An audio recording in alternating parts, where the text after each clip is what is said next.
Christmas 2017 was meant to be the beginning of a fresh chapter in our lives. My husband and I recently settled into a peaceful suburban area. The home may not have been flawless, but it belonged to us. The cozy porch, roomy spaces, and the charming sound of creaky wooden floors made it feel like a fresh start, a place where we could create our dreams. After spending a long time unpacking and setting up my furniture, I finally treated myself to a warm cup of tea to help relax my tired muscles. The outside air had turned quite cold, and the warmth of the tea felt like a little treat. Holding my mug, I made the choice to check out the balcony above. When I walked out onto the balcony, the sight was stunning. The snow covered the rooftops, resembling frosting on a gingerbread house. Christmas lights twinkled brightly, their reflections shimmering in the icy spots on the ground beneath. A soft melody of carols floated gently in the air, far away yet soothing. After many weeks, I finally experienced a sense of calm. However, I found my focus drawn to the neighboring house. A man and a woman were standing on their balcony, their voices lifting above the stillness around them. The man waved his arms around, his face flushed with rage, while the woman yelled in response, her hands tightly balled into fists. Even though the words disappeared into the breeze, their intensity was clear. I paused, feeling uncertain about my next steps. I kept reminding myself that it wasn't my concern. The image of their anger stayed with me as I returned indoors. The following morning, the home felt cozy and welcoming, with the aroma of cinnamon candles wafting through the air. I wanted to create a warm and inviting atmosphere in the neighborhood, so I chose to host a Christmas Eve dinner. It appeared to be a nice opportunity to connect with the neighbors and kick off the holiday season in a joyful way. I created a list in my mind of things to do, like cooking, decorating, and naturally, searching for a Christmas tree. Our living room seemed empty without one, and I just couldn't picture celebrating without its sparkling lights. Later that day, I set out to discover the ideal tree. The snow made a satisfying crunch beneath my feet as I strolled through the neighborhood, taking in the beautiful decorations of wreaths and lights. As I walked by the neighbor's house, I heard it once more, the loud shouting. This time, the sounds were soft and unclear, coming from within. The woman's voice was quick and piercing, slicing through the air like pieces of glass. The man's voice came after, sounding more intense and filled with anger. I took my time walking, finding it hard to stop myself from listening in, even though I couldn't understand the words at all. A chill went down my spine, and I hurried my steps. At home again, the tree stood tall in the corner, its decorations sparkling in the gentle light of the string lights. The home really seemed joyful, as if the spirit of Christmas had genuinely come. With a strong desire to invite the couple living next door, I wrapped myself warmly and headed over to their home. The doorbell was out of order, so I gave it a knock instead. After quite some time, the man finally opened the door. His look surprised me. His hair was messy, and there were dark circles under his eyes. There was something off about the way he stood, almost like he was preparing for a confrontation. "I'm having a Christmas Eve dinner," I said, making an effort to sound happy. "You and your wife are absolutely invited to come along with us." "My wife is not here," he said straightforwardly. "I will go by myself." There was something in the way he spoke that caused a knot to form in my stomach. As he moved a bit, I noticed the floor behind him. A deep, shiny liquid, rich and smooth, flowed over the wooden floor. My breath was taken away. The man looked into my eyes, and his expression became serious. He didn't say anything else. He just closed the door with a bang and secured it with a lock. Christmas Eve came with a burst of excitement and hustle. The table was beautifully arranged. The candles were glowing softly, and the delightful aroma of roasted turkey wafted through the home. A lot of the neighbors showed up, sharing friendly smiles and tales about their experiences. However, the neighbor from next door didn't come by at all.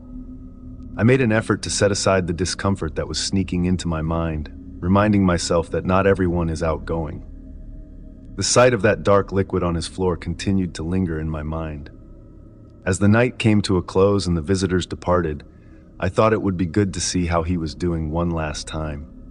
The house next door was shrouded in darkness, its windows appearing empty and devoid of life.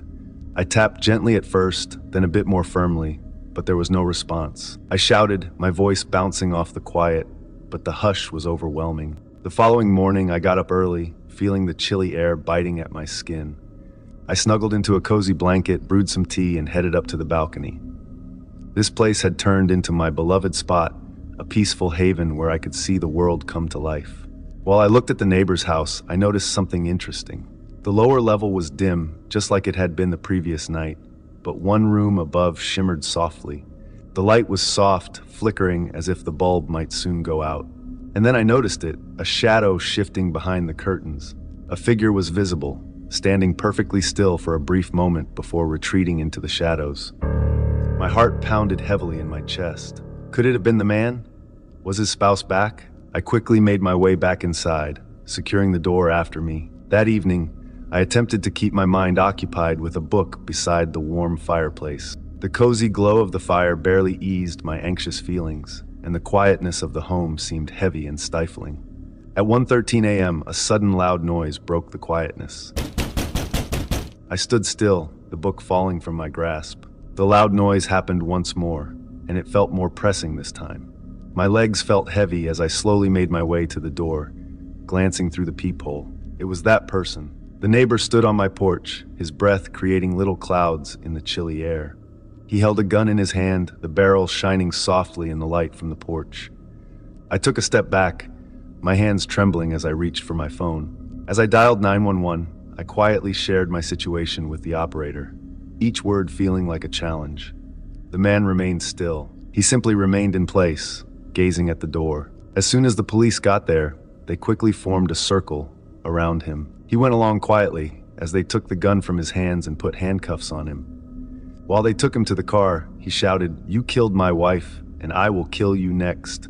The police arrested me as well, questioning me for hours about his accusations. Eventually, after the investigation, I was cleared and allowed to return home. The police walked into the house next door, their flashlights shining brightly in the dark.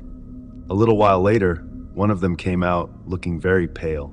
They informed me later that her body was upstairs. She was suspended from the ceiling, her head oozing blood from where she had been hit.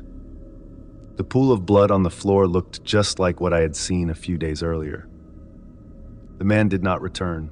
The police didn't share a lot of details about the investigation, and I felt hesitant to inquire further. I kept imagining her still body, swaying softly from the ceiling in that softly lit space. For many weeks, the house next door stayed quiet and without light. Yet, there were moments, deep in the stillness of night, when I believed I could hear soft shouts, drifting through the air. Sometimes, when I looked at their upstairs window, I thought I could see a faint shape of someone looking at me. Before we get into the next story, if you come for the first time, please make sure to subscribe to our channel and press the bell icon for upcoming scary stories. We need your support. Please share these stories with your friends and family. Thanks.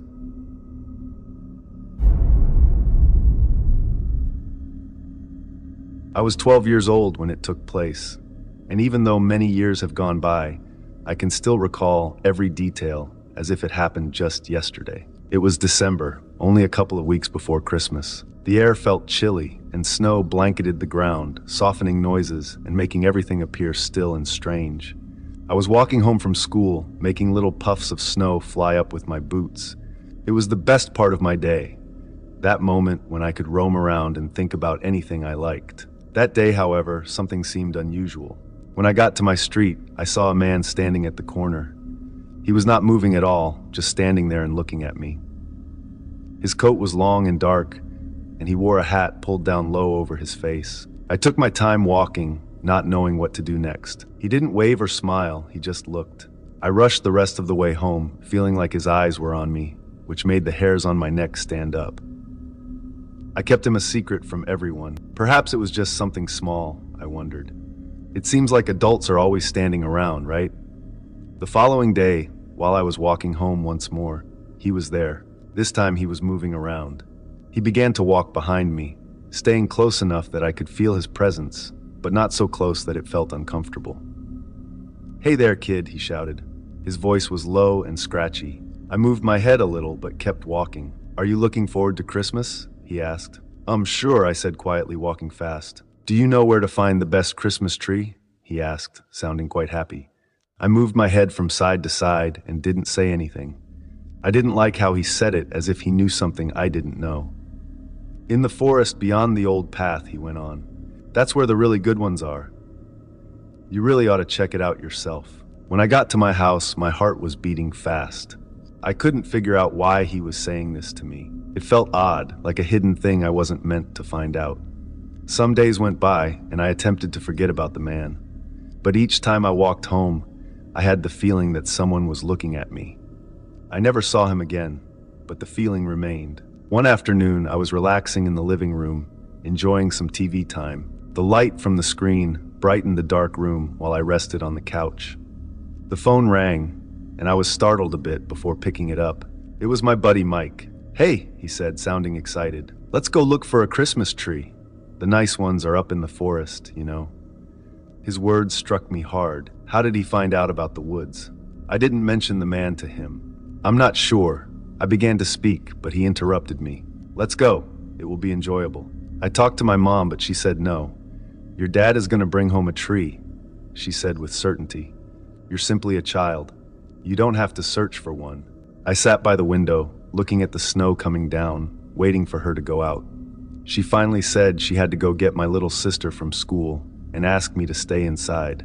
I had a blend of feeling bad and feeling excited. Right after she left, I put on my coat and called Mike. Mike and I hurried out into the snow, giggling and gliding on smooth spots of ice. I shared with him the story of the man who had been keeping an eye on me and what he mentioned about the trees in the forest.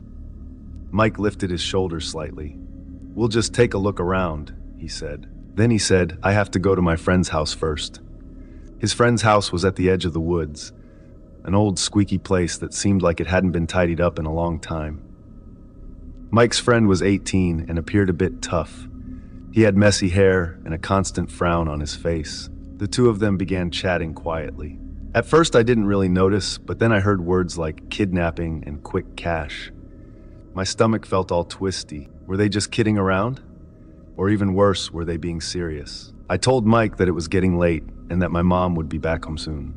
"I have to leave," I said, trying to sound relaxed. Mike chuckled and waved goodbye as I walked away.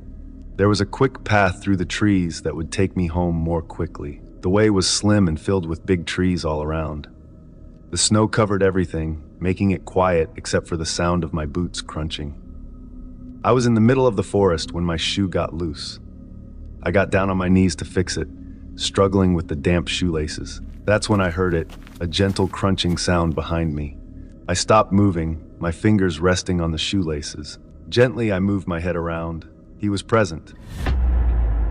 The guy from the corner was now dressed in dark clothes, and his face was hidden by a mask.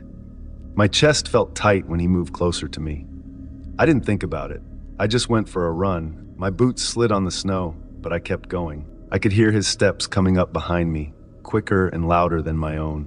The trees became a fuzzy sight as I moved ahead, my breath coming out in quick, chilly puffs. "Stop!" he yelled, his voice bouncing around the trees. "Please come back, or something really bad will happen to you and your family." My eyes filled with tears, but I kept on running. The woods were becoming more shadowy, and I was unsure of my location now. My legs hurt, and my chest felt tight, but I just couldn't give up.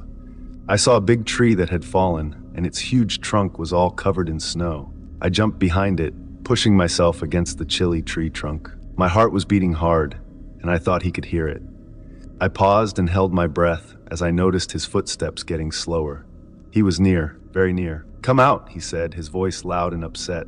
"I'm serious." I tightly closed my eyes, hoping to disappear. After what seemed like a long time, the sound of his footsteps disappeared. I stayed quiet, counting to 100 before I felt brave enough to move. I walked carefully through the trees, looking for my way back. Every shadow seemed to like him, and every noise startled me. The snow was coming down more and more, and it was becoming tougher to see. Then I noticed a person in front of me, a shadowy shape. I felt a wave of fear wash over me. Was it him once more? I started to run, but the person shouted my name. "Hold on, it's me." It was my neighbor, Mr. Harris. He had a job as a security guard and frequently walked around the area to keep it safe. I felt a huge sense of relief, and I hurried to him, tears flowing down my cheeks. He paid attention while I shared everything, and his expression became more serious. "Let's go," he said. "Let's take you back home." When I arrived home, my mom was there, upset and mad. But when she looked at my face, her anger changed to concern. I shared all the details with her, and she contacted the police. They looked through the woods, but didn't find anything. The man had left, and all that was left were his footprints in the snow.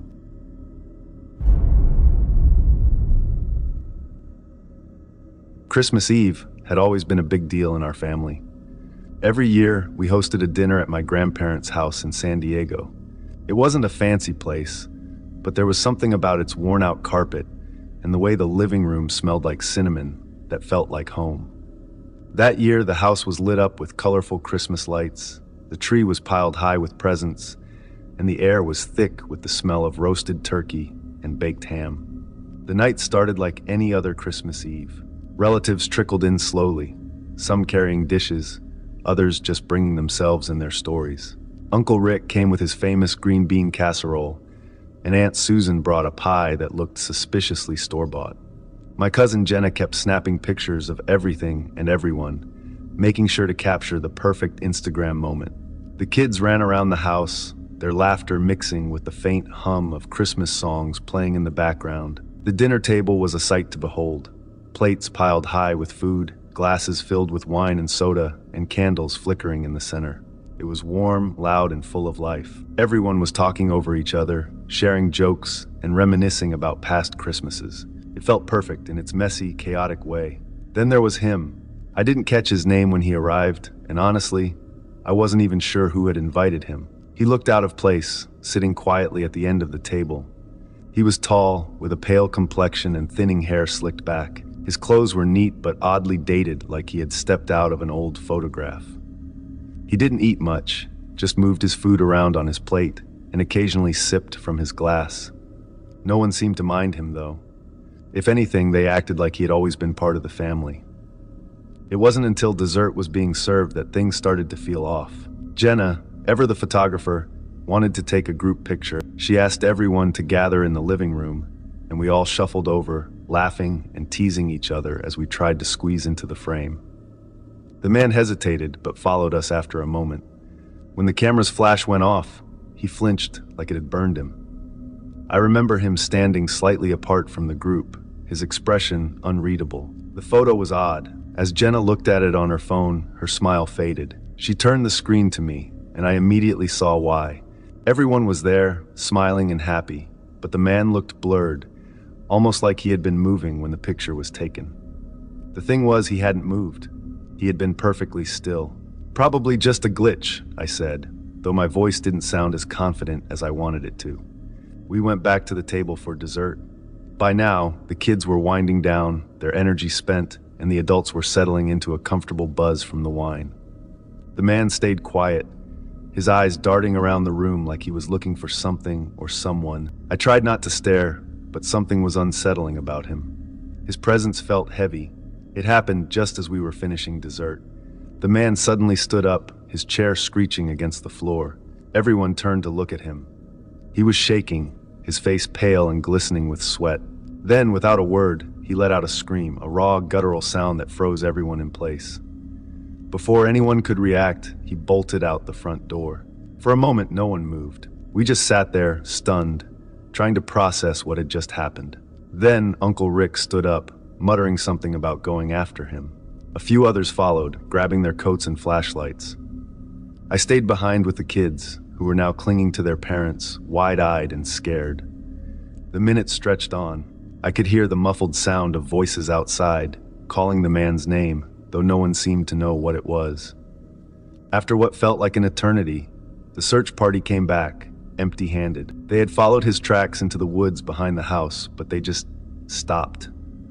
No sign of him, no footprints leading away, nothing. We called the police, of course. They came, asked questions, and searched the area, but there was no trace of the man. No one could even agree on what he had looked like. Some said he had brown hair, others swore it was black. One of my aunts insisted his eyes had been green, but I remembered them as gray. It was like he had been a different person to everyone who saw him. The rest of the night was tense. No one wanted to leave, but no one wanted to stay either. The laughter and warmth from earlier were gone, replaced by an uneasy silence. When we finally did go home, I couldn't shake the feeling that something was watching us from the woods. The next morning, Christmas Day felt hollow. We opened presents and tried to act like everything was normal, but it wasn't. The man's absence hung over us like a shadow. The police called to say they had found no leads and the case was closed. Just another missing person in a world full of them. Weeks passed and life went on, but I couldn't stop thinking about that night. I started avoiding family gatherings, unable to face the questions and the unease. I even stopped going to my grandparents' house. It didn't feel like home anymore. A few months later, Jenna sent me a message. She had been going through her photos from that night and found something. It was another group picture taken earlier in the evening. In the corner of the frame, near the doorway, was the man. He wasn't looking at the camera. Instead, his eyes were fixed on me, his face twisted into a smile that sent a cold wave of dread through me. I deleted the message and blocked Jenna's number. I didn't want to know anymore.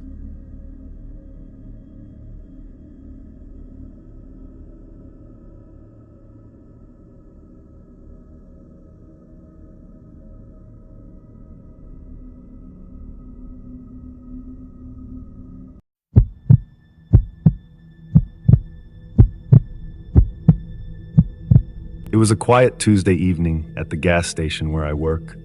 The sun had just set and the sky was turning dark. I was behind the counter, counting change and waiting for the next customer. The neon lights buzzed above me and the air smelled of gasoline and convenience store snacks. It was just another ordinary night, or so I thought. The door creaked open and a man walked in. He looked rough, messy hair, dirty clothes, and eyes that darted around the store like a trapped animal. I could tell he was under the influence of something. His movements were jerky, and he seemed agitated. I felt a knot of anxiety tighten in my stomach, but I tried to stay calm and professional. "Evening," I said, forcing a smile. "Can I help you with something?" He didn't answer right away.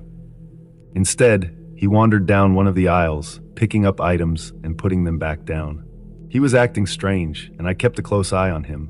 After a few minutes, he made his way to the counter, holding a can of soda. I rang up his purchase. "That'll be $1.50, I said. He fumbled in his pocket and pulled out some crumpled bills. As he handed me the money, I noticed something shiny in his other hand. It was a small pocket knife. My heart skipped a beat. I tried not to show my fear, but it was hard. His eyes met mine, and I could see a storm of emotions swirling in them. He placed the knife on the counter, and for a moment, we just stood there in silence. My mind raced with possibilities. What was he planning to do? Was he going to rob the store? Hurt me? I took a deep breath and tried to stay calm. Then he spoke. His voice was shaky and filled with a strange mix of desperation and regret. "I was going to do something terrible," he said. But I changed my mind. I didn't know what to say. I glanced at the knife, then back at him. "Are you okay?" I asked, my voice barely above a whisper. He shook his head. "No, I'm not." He pushed the knife toward me. "Take it. I don't want it anymore." I hesitated, but then slowly reached out and took the knife. It felt cold and heavy in my hand. My mind was still reeling from his words. What had he planned to do? Why did he change his mind? He took a step back, running his hands through his hair. "You need to stay vigilant," he said, his voice breaking.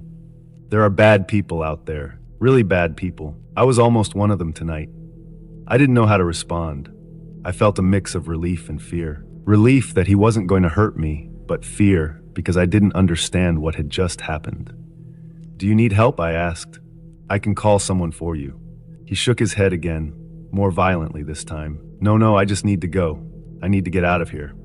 He turned and headed for the door, but before he left, he looked back at me one last time. "Remember what I said. Stay vigilant." And then he was gone, disappearing into the night. The door swung shut behind him, and I was left standing there, holding the knife and trying to process what had just happened. My hands were trembling and my heart was racing. I locked the door and called my boss. I told him everything that had happened. He said he would come by right away and that I should stay inside until he got there. As I waited, I couldn't shake the feeling of unease. The man's words echoed in my mind, "Stay vigilant." When my boss arrived, he took the knife from me and called the police. They came and took my statement, promising to keep an eye out for the man. But even after they left, I couldn't calm down. I kept replaying the encounter in my head, wondering what he had meant by something terrible and why he had changed his mind. The rest of my shift passed in a blur. I kept looking over my shoulder, expecting the man to come back or someone else to walk in with bad intentions. The gas station, usually a place of routine and familiarity, now felt ominous and threatening. When my shift finally ended, I drove home in silence. The streets were dark and empty, and every shadow seemed to hide a threat. I kept thinking about the man's parting words. I didn't know if I would ever see him again, but his warning had left a lasting impact. That night, I locked all my doors and windows and double-checked them before going to bed. I lay awake for hours, staring at the ceiling and listening for any unusual sounds. The man's haunted eyes and desperate voice kept replaying in my mind. It was a night I would never forget, a night that changed the way I saw the world. Before we get into the next story, if you come for the first time, please make sure to subscribe to our channel and press the bell icon for upcoming scary stories. We need your support. Please share these stories with your friends and family. Thanks.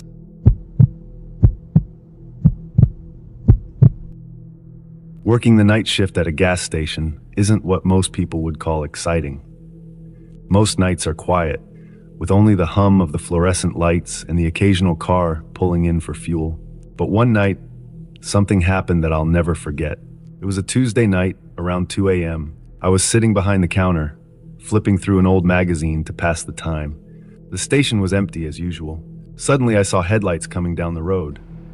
A car was approaching, and it was moving fast. The car screeched to a halt at the pump, and a man stumbled out. He looked terrified, his eyes wide and his face pale. He rushed into the store, almost tripping over his own feet. "Please, you have to help me!" he gasped, leaning against the counter for support. I stood up, startled. "What's wrong?" I asked. "Someone's following me," he said, looking over his shoulder as if he expected to see someone right behind him. "I ran out of gas and I don't have any money. Please, you have to help me."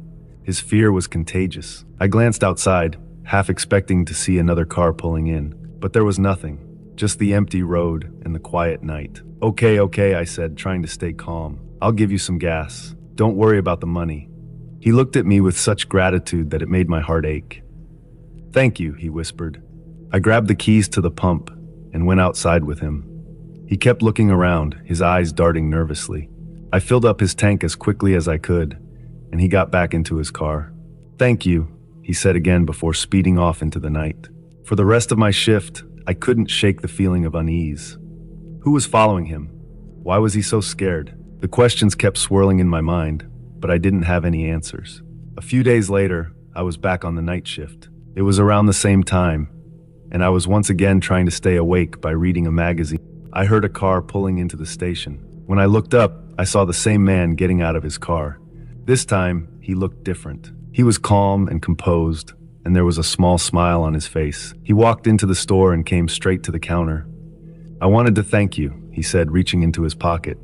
"You helped me when I was in trouble, and I haven't forgotten that." He placed a few bills on the counter. "Here's the money for the gas," he said, "and I want you to have this." He pulled out a small box and handed it to me. I opened the box and found a gold watch inside. It was beautiful, gleaming under the store's harsh lights. "I can't accept this," I protested. "It's too much," but he shook his head. "You saved me that night. It's the least I can do." I didn't know what to say. "Thank you," I finally managed. He smiled again and nodded. "Take care," he said before leaving the store. I watched him drive away, the watch still in my hand. It felt heavy, almost unreal. I put it on and it fit perfectly. For the next few nights, I couldn't stop thinking about the man. Who was he? Why was he so scared that night? And why did he give me such an expensive gift? A week later, something strange happened. I was working the night shift again when a man walked into the store. He was dressed in a dark suit and his eyes were cold and hard. He walked straight to the counter and looked at me. "Have you seen this man?" he asked, holding up a photo. It was the same man who had given me the watch. My heart skipped a beat.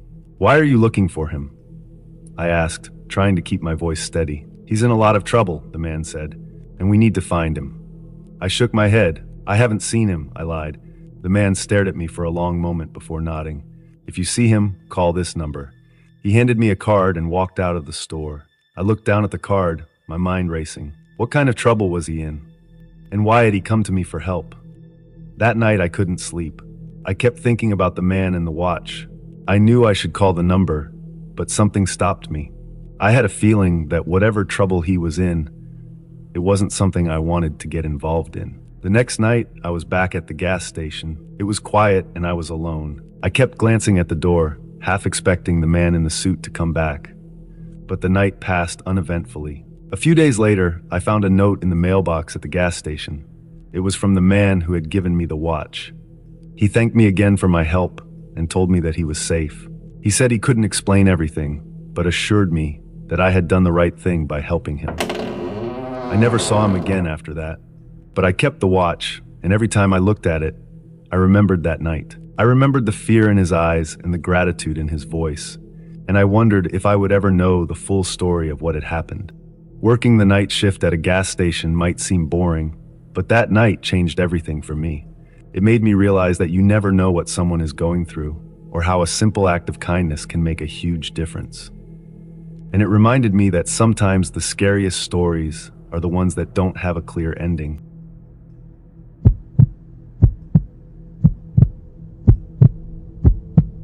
I work at a gas station on the edge of town. The gas station sits close to a dense forest. The trees are tall, branches reaching out like long, bony fingers. During the day, the forest looks beautiful. At night, it's a different story.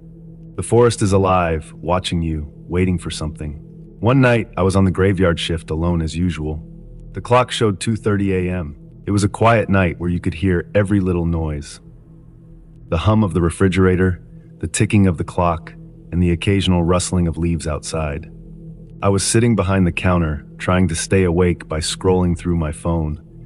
The only light inside was from the overhead bulbs, casting a pale glow around the room. Outside, the lights from the gas pumps were the only things cutting through the darkness. I glanced up from my phone and looked out the window.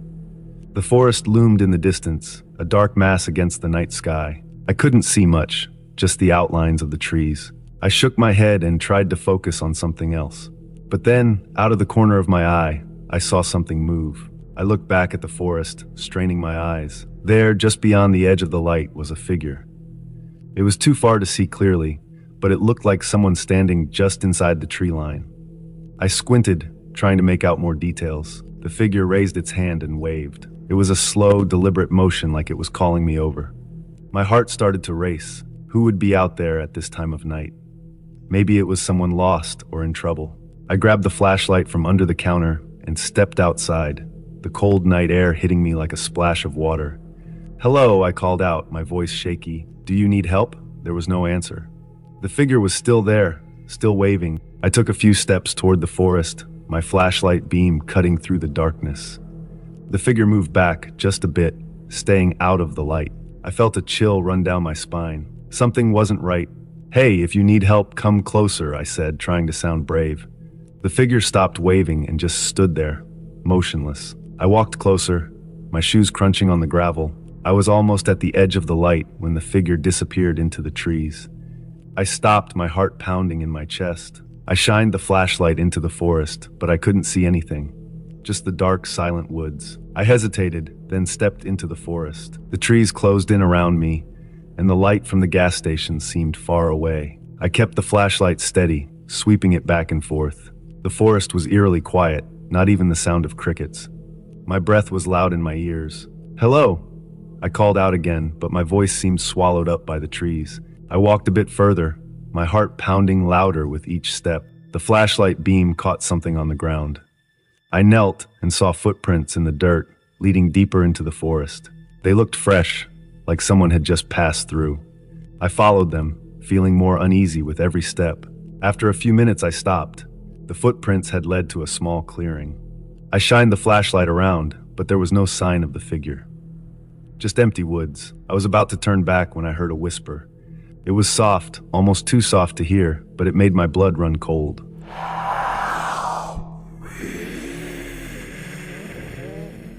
I spun around, the flashlight beam darting through the trees. There was no one there, just shadows and darkness. I felt a surge of panic. I needed to get out of there. I turned and started walking back, faster this time. As I reached the edge of the forest, I glanced back. The flashlight beam caught something white among the trees. I focused the light and saw a face staring back at me. It was pale, almost ghostly, with hollow eyes. I froze, my heart stopping for a second. The face disappeared into the shadows. I ran back to the gas station, my breath coming in short gasps. I slammed the door shut behind me and locked it. My hands were shaking as I put the flashlight down. I took a deep breath, trying to calm myself. What had I seen? Was it real or just my imagination? I sat behind the counter, staring out the window. The forest looked as dark and silent as ever. I tried to tell myself it was just a trick of the light, or maybe some prank.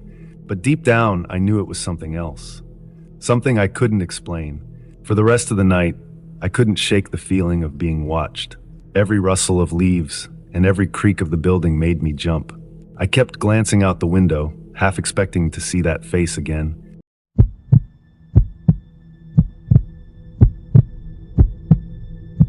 My grandfather was always a strong presence in my life. He was the kind of man who commanded respect without ever raising his voice. When he passed away, I felt like a piece of my world crumbled. Visiting his grave became a ritual for me, a way to stay connected to the man who had taught me so much. The cemetery where he was buried wasn't far from my home. It was an old place with towering oak trees and weathered headstones that leaned slightly as if bowing to time. The paths were narrow, winding through the graves in a way that felt almost intentional, like they were guiding you through the memories of the people who rested there. I visited often, always bringing fresh flowers to place at his headstone. It was a peaceful place, or so I thought. One evening, just before sunset, I decided to visit my grandfather's grave. The sky was a dull orange, the sun hanging low, casting long shadows across the cemetery. The air was cool, with a slight breeze that rustled the leaves above. As I walked along the familiar path, I noticed how quiet it was. Even the birds seemed to have gone silent, leaving only the sound of my footsteps on the gravel. I reached my grandfather's grave and stood there for a while, lost in thought. The headstone was simple, just like the man it marked. I placed the flowers at its base and said a few words, my voice barely above a whisper. As the shadows grew longer, I felt a chill creep up my spine, but I brushed it off as the cooling evening air. With a final look at the headstone, I turned and made my way back to my car. Just as I reached the cemetery gates, my phone rang. The sound was startling in the silence, and I fumbled for a moment before pulling it out of my pocket. The screen showed an unknown number, but I answered it anyway. "Hello," I said, my voice echoing slightly in the stillness. For a moment, there was nothing but silence on the other end. Then a voice spoke, low and familiar. It was my grandfather's voice. "Why did you leave so soon?" he asked, the words slow and deliberate. I froze, my heart pounding in my chest. It couldn't be him. It wasn't possible. He was gone. I knew that. But the voice on the other end of the line was unmistakably his. So intense that I nearly dropped the phone. "Who is this?" I stammered, but there was no response. The line went dead, leaving only the faint sound of the wind through the trees. I stood there, phone still in hand, trying to make sense of what had just happened. My legs felt weak, and I leaned against the cemetery gate for support. Eventually, I convinced myself that it had to be a prank. Someone with a sick sense of humor. The voice had been too real, too familiar. The next day, I couldn't shake the feeling that something was wrong. The memory of that voice haunted me, echoing in my mind every time I closed my eyes. Despite my fear, I knew I had to go back to the cemetery. I needed to see my grandfather's grave to reassure myself that it was just my imagination playing tricks on me. The sun was bright that day, casting sharp shadows across the ground as I walked the now familiar path. Everything looked the same as it always had, the trees, the headstones, the narrow paths winding through the graves. But something felt different, an unease that I couldn't quite place. As I approached my grandfather's grave, I stopped in my tracks. There, a few feet away from the headstone, stood a figure. It was my grandfather. He looked just as he had when he was alive, dressed in his usual clothes, his hands folded neatly in front of him. His eyes were fixed on me, unblinking as if he had been waiting for me. I couldn't move. My feet felt like they were rooted to the ground, and my breath caught in my throat. A chill ran down my spine, colder than anything I had ever felt before. My mind screamed at me to run, to get as far away from that place as possible, but my body refused to obey. Then, slowly, my grandfather's face began to change. His skin grew pale, his eyes hollow, his mouth twisted into a grimace that was nothing like the gentle smile I remembered. It was as if I was looking at a reflection of him, distorted and wrong. The figure took a step toward me, and that was when I finally found the strength to move. I turned and ran, not daring to look back. The path blurred beneath my feet as I sprinted toward the gate, my heart pounding in my ears. The trees seemed to close in around me, their branches reaching out like twisted fingers, trying to hold me back. But I didn't stop. I couldn't stop. The fear that gripped me was stronger than anything I had ever felt. When I finally reached my car, I threw myself inside and locked the doors, my hands trembling.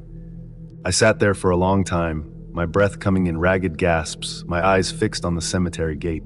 I half expected to see the figure standing there, watching me, but the gate remained empty. I never went back to that cemetery.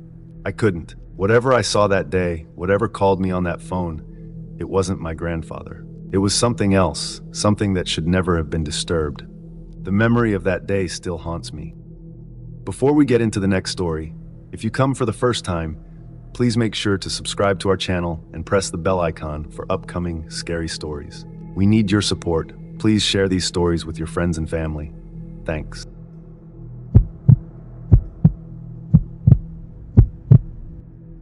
I never thought working as a security guard at a cemetery would be this unsettling. It was supposed to be an easy job.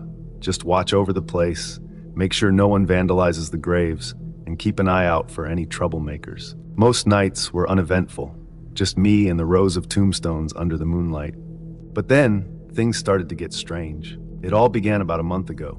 I had just started my shift, walking my usual rounds with a flashlight in hand. The night was quiet, the kind of silence that felt too heavy, too thick. As I made my way through the cemetery, I noticed something out of place. There, standing by a grave, was a man.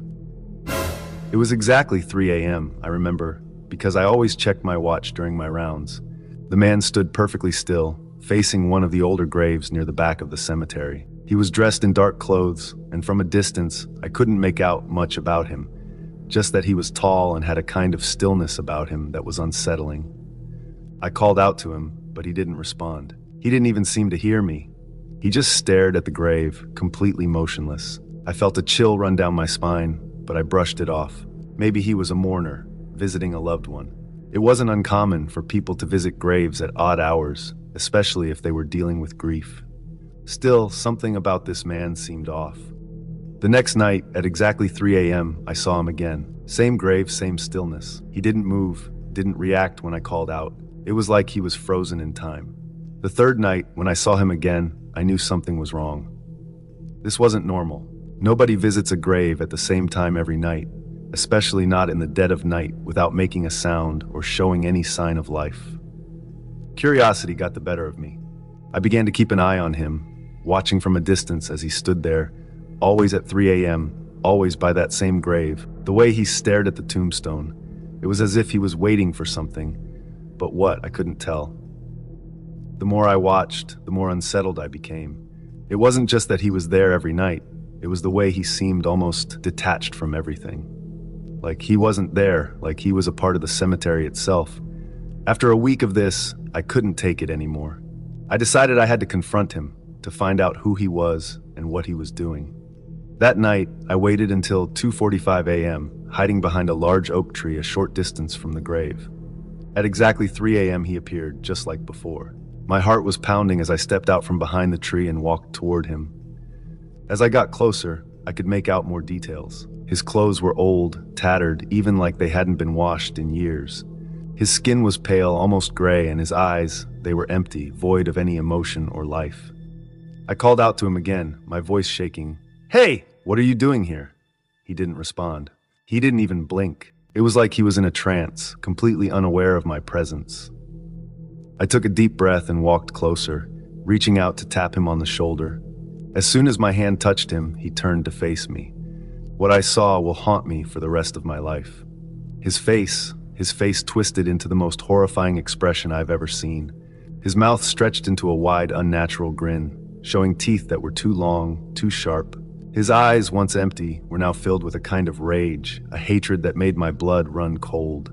I couldn't move, couldn't breathe. All I could do was stare in terror as his face contorted further, the skin pulling back to reveal raw, decaying flesh underneath.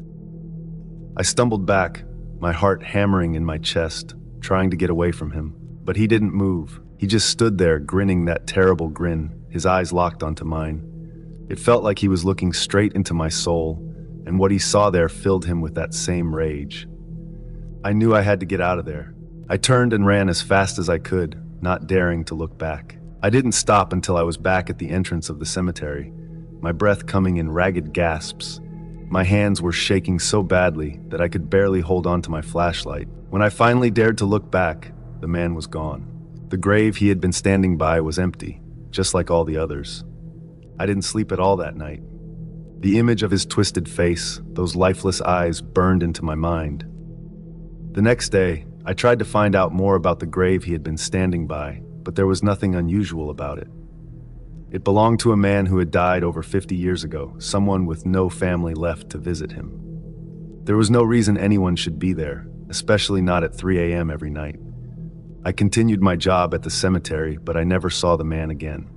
Every night at 3 a.m., I'd hold my breath, waiting to see if he would appear, but he never did. Still, the fear lingered, that sense that something wasn't right, that something was watching me. To this day, I don't know what I saw or what that man was, but I'll never forget the terror I felt when I looked into his eyes and saw the darkness that lay behind them. Some things, I suppose, are better left alone, and some graves are best left undisturbed.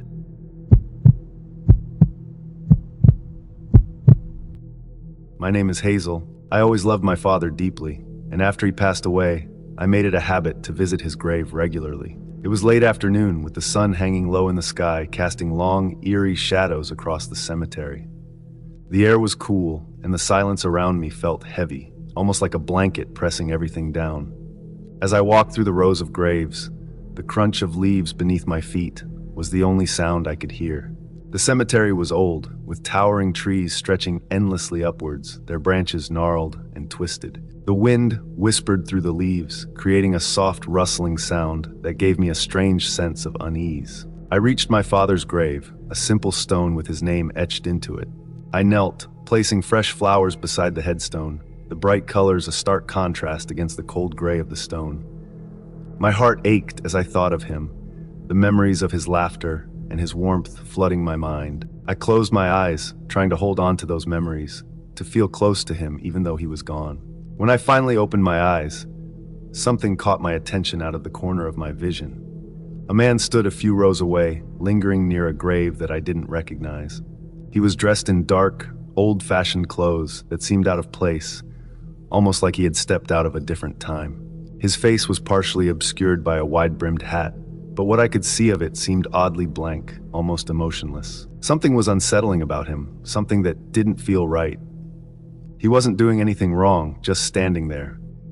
I tried to shake off the feeling, telling myself that it was just my imagination playing tricks on me. I stayed at my father's grave a little longer, but I couldn't shake the feeling of being watched. Every few minutes, I glanced over at the man, but he didn't move. He just stood there, his gaze seemingly fixed on the grave in front of him. The longer I looked at him, the more uncomfortable I felt. Finally, I decided it was time to leave. I stood up slowly, brushing the dirt from my knees. The sun was dipping lower, casting the cemetery in an even gloomier light. I took one last look at my father's grave, whispered a quiet goodbye, and turned to leave. As I started walking back towards my car, I glanced over my shoulder. The man was still there, but now his head was turned slightly, as if he was watching me. My heart began to race, a sense of dread creeping into my chest. I quickened my pace, the leaves crunching louder under my feet as I hurried down the path. I looked back again, and my breath caught in my throat. The man was following me. He was walking slowly, almost leisurely, but there was no mistaking that he was coming after me. My heart pounded in my chest, my hands growing clammy with fear. I walked faster, trying to stay calm, but every time I glanced back, he was there, matching my pace, always just far enough away that I couldn't see his face. Panic started to set in. The cemetery was large, and my car felt like it was miles away. I forced myself to keep moving, not daring to look back anymore. The feeling of being followed, of those footsteps echoing mine, was overwhelming. My breath came in short, sharp bursts, and I could feel my pulse throbbing in my ears. Finally, I saw my car at the edge of the cemetery, Relief washed over me, but it was quickly replaced by terror as I heard the sound of footsteps growing closer behind me. I broke into a run, my feet pounding against the gravel path. I didn't dare look back, I just ran as fast as I could, the fear driving me forward. I reached my car, fumbling with the keys in my shaking hands. I could feel the man getting closer, the sense of his presence almost tangible. I threw myself into the driver's seat, slamming the door shut and locking it just as I saw him reach the edge of the cemetery. He stood there, just a few feet away, staring at me through the windshield. His face was still obscured by the shadow of his hat, but I could feel his eyes on me, cold and unfeeling. For a moment, time seemed to stand still. I was frozen in place, unable to move, my heart hammering in my chest. Then, without warning, the man turned and walked back into the cemetery, disappearing into the shadows of the trees. I sat there for a long time, my hands gripping the steering wheel, trying to steady my breathing. I didn't know what had just happened, but I knew that I had to leave. I started the car and drove away, not daring to look back at the cemetery as I sped down the road. Later, when I finally calmed down, I couldn't shake the feeling of dread that clung to me. I told a friend about what happened, and she mentioned that others had seen a man like that in the cemetery before, a man who vanished before anyone could confront him. The thought sent chills down my spine. Who was he? Or rather, what was he? I still visit my father's grave, but now I go earlier in the day when the sun is high in the sky, and I'm not alone with the shadows and whatever lingers among them.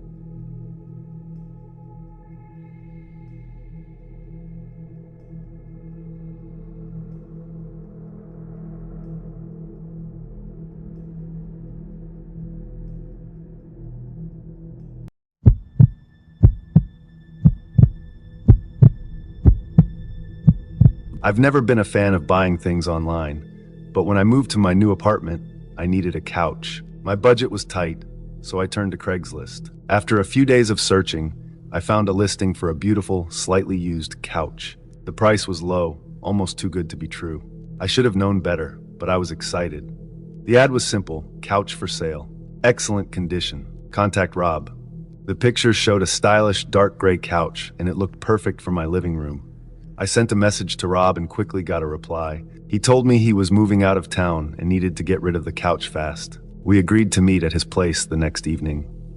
I arrived at the address Rob had given me, which was a small, rundown house on the outskirts of town. The neighborhood felt eerie, especially as the sun began to set. I parked my car and walked up to the front door. As I knocked, I couldn't shake off the feeling that something was off. Rob opened the door. He was a tall, thin man with a scruffy beard and tired eyes. "You must be here for the couch," he said, his voice raspy. I nodded, and he stepped aside to let me in. The house was dark and smelled musty, like it hadn't been lived in for a while. Rob led me to the living room where the couch was waiting. It looked just like the picture, maybe even better. I sat down and tested it out. It was comfortable, and I was sold. "I'll take it," I said, pulling out the $50 from my wallet. Rob's eyes gleamed as he took the money. "Great," he said. "I'll help you load it into your car." As we struggled to carry the couch out the front door, I noticed something strange. The walls in the hallway were covered with newspaper clippings. They were all about local burglaries and home invasions. A chill ran down my spine. Why would someone have these all over their walls? Rob caught me staring and quickly said, "I'm a bit of a crime buff. I find these stories fascinating." I forced a smile and nodded, but my instincts were screaming at me to get out of there. We finally got the couch into my car, and I thanked Rob, eager to leave. As I drove home, I couldn't shake off the feeling that something was wrong. The entire experience felt surreal, and Rob's house kept popping back into my mind. A week later, I was sitting on my new couch watching TV when I heard a strange noise coming from the kitchen. It sounded like footsteps. My heart started racing. I lived alone, and I wasn't expecting anyone. I grabbed a baseball bat from my closet and quietly made my way to the kitchen. I flicked on the light, and there he was, Rob, rummaging through my drawers. He looked up, surprised and angry. "What are you doing here?" I shouted, tightening my grip on the bat. Rob smirked. "You made it too easy. I knew where you lived, and I knew you'd be alone. I've been watching you." Fear coursed through me, but I tried to stay calm.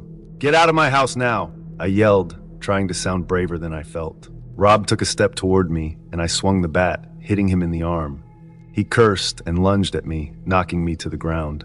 We struggled, but I managed to kick him off and ran to my phone to call the police. I locked myself in the bathroom and waited, shaking with fear. I could hear Rob banging on the door, trying to get in. It felt like hours, but finally I heard the sound of sirens. The police burst in, and Rob tried to escape, but they tackled him to the ground and arrested him. The police later told me that Rob was a wanted thief. He would sell items online, learn about his buyers, and then rob their homes. I was lucky to be alive. They found evidence in his house linking him to several other crimes. The newspaper clippings were his trophies, reminders of his past burglaries. I was relieved that Rob was finally caught, but the experience left me shaken. I couldn't stop thinking about how close I came to being another one of his victims. I got rid of the couch, unable to look at it without feeling a wave of terror. From then on, I was more cautious about buying things online. I made sure to meet sellers in public places and never gave out my address. The whole ordeal taught me a valuable lesson about trust and safety. Even now, whenever I hear a strange noise at night, my mind goes back to that terrifying encounter. It's a reminder that danger can lurk in the most unexpected places, and sometimes a great deal isn't worth the risk.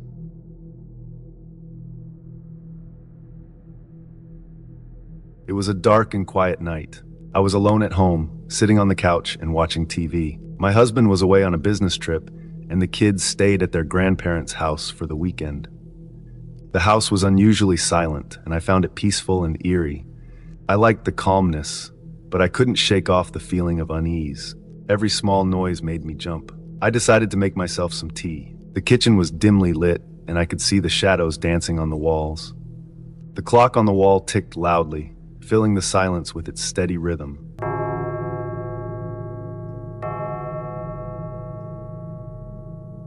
I boiled some water, made my tea, and went back to the living room. As I sat back down, I heard a strange sound coming from the window. It was a faint scratching noise, like something sharp scraping against the glass. My heart started to race. I tried to tell myself it was just a branch tapping against the window, but deep down, I knew it was something else. I stood up and slowly walked towards the window. As I got closer, the scratching grew louder. I reached out with a trembling hand and pulled the curtain aside. There I saw a shadowy figure standing outside. I froze in fear. The figure was tall and bulky, and I could barely make out his features in the dark. He was wearing a mask that covered his face, making him look even more terrifying. Before I could react, he smashed the window with a loud crash. Glass shattered everywhere, and I stumbled back, falling to the floor. The intruder climbed through the broken window and into my living room. I was paralyzed with fear, unable to move or scream. He looked around the room, his eyes scanning every corner. Then he spotted me lying on the floor. He walked towards me, and I could see the glint of a knife in his hand. "Don't move," he growled. His voice was deep and menacing. I nodded, too scared to say anything. He grabbed my arm and pulled me to my feet. "Where's your money?" he demanded. I don't have much cash," I stammered, "but there's some in the drawer in the kitchen." He shoved me towards the kitchen, keeping a tight grip on my arm. I led him to the drawer where we kept some emergency cash. He yanked it open and grabbed the money, stuffing it into his pocket. Then he turned his attention to the rest of the house. "Where else do you keep your valuables?" he asked, his eyes narrowing. "In the bedroom," I whispered. "There's some jewelry on the bedside table." He dragged me upstairs to the bedroom. I pointed to the drawer, and he rifled through it, taking all the jewelry he could find. I felt a wave of helplessness wash over me as he ransacked my home. I didn't know what else he would take, or if he would hurt me. All I could do was hope and pray that he would leave soon. After what felt like an eternity, he seemed satisfied with his loot. He looked at me, his expression hidden behind the mask. "Stay here," he ordered. "Don't move until I'm gone." I nodded, tears streaming down my face. He turned and walked out of the bedroom, heading back downstairs. I heard him moving around, opening and closing drawers, and then the sound of the front door opening. I stayed still, too afraid to follow him. Minutes passed, and the house grew silent again. I finally mustered the courage to move. I crept downstairs, my heart pounding in my chest. The front door was wide open, and the intruder was gone. I quickly shut the door and locked it, my hands shaking. I grabbed my phone and dialed 911. My voice was trembling as I told the operator what had happened. They assured me that the police were on their way. I sat on the couch, hugging my knees to my chest, waiting for them to arrive. When the police got there, they asked me a lot of questions. I told them everything I could remember about the intruder. They took notes and looked around the house for evidence. I felt a little better knowing they were there, but I was still scared. A few days later, the police called me. They had found the intruder. He had been caught trying to sell the jewelry he stole from my house. The relief I felt was overwhelming. They told me he had a record and had been involved in several burglaries in the area. This time, though, he wouldn't be getting away. I still feel uneasy when I'm home alone, especially at night. The memory of that terrifying night is hard to forget. But I am grateful for the police and for the fact that the intruder was caught. Now, I always make sure to double-check the locks on all the doors and windows before I go to bed. And I never take the safety of my home for granted. Before we get into the next story, if you come for the first time, please make sure to subscribe to our channel and press the bell icon for upcoming scary stories. We need your support. Please share these stories with your friends and family. Thanks. In college, I met Mark. He was friendly, always cracking jokes and organizing parties. We became close friends quickly. Everyone liked him. He had that charm. But there was something mysterious about him. Something I couldn't quite put my finger on. One night, after a party at his place, I saw Mark arguing with someone outside. I couldn't hear what they were saying, but the tension was palpable. When I asked him about it the next day, he brushed it off, saying it was just a misunderstanding. As time passed, I noticed more odd things about Mark. He would disappear for days without explanation, claiming he was visiting family or taking a spontaneous trip. He never invited any of us along. Then one day, I stumbled upon a newspaper article online. It was about a robbery at a local bank. The surveillance footage showed a masked man who bore a striking resemblance to Mark. My heart sank as I read further details about the crime. Could it be him? I confronted Mark about it, my hands trembling. At first, he denied everything, insisting it was a case of mistaken identity. But when I showed him the article and the photos, his expression hardened. He admitted that yes, he was involved in some shady stuff to make ends meet. I was shocked and scared. How could someone I considered a friend be mixed up in criminal activities? He tried to justify himself, saying he was in debt and had no other choice. He swore he was trying to turn his life around. But I couldn't shake off the fear. What if he got caught? What if he dragged me into his mess? I started avoiding him, ignoring his calls and messages. The guilt gnawed at me, but I couldn't risk being associated with a criminal. Months went by and I tried to move on with my life. I focused on my studies and made new friends. But every now and then, I would hear whispers about Mark. Rumors of his involvement in other crimes began to surface. It seemed he was spiraling into the underworld. Then one night, I received a frantic call from Mark. He sounded panicked, desperate. He pleaded with me to meet him, saying he needed my help. Against my better judgment, I agreed. We met at a deserted park on the outskirts of town. Mark looked haggard, shadows under his eyes, his hands shaking.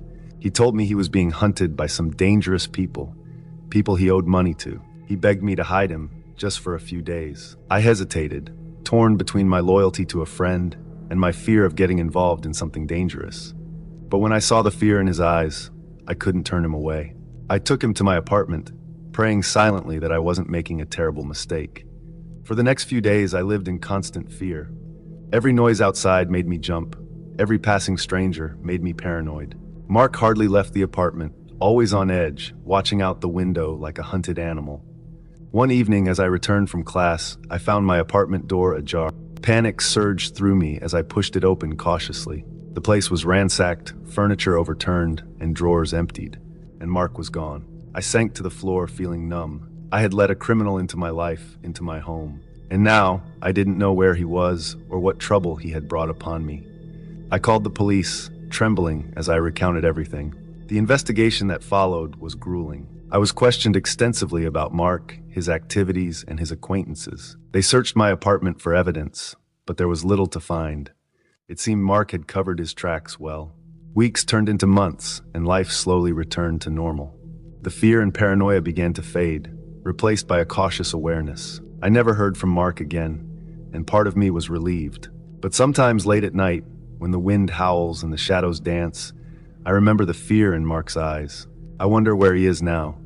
what kind of life he's living, and I pray that I'll never have to encounter him again, that his shadow will remain just that, a haunting memory of a friend who was not what he seemed.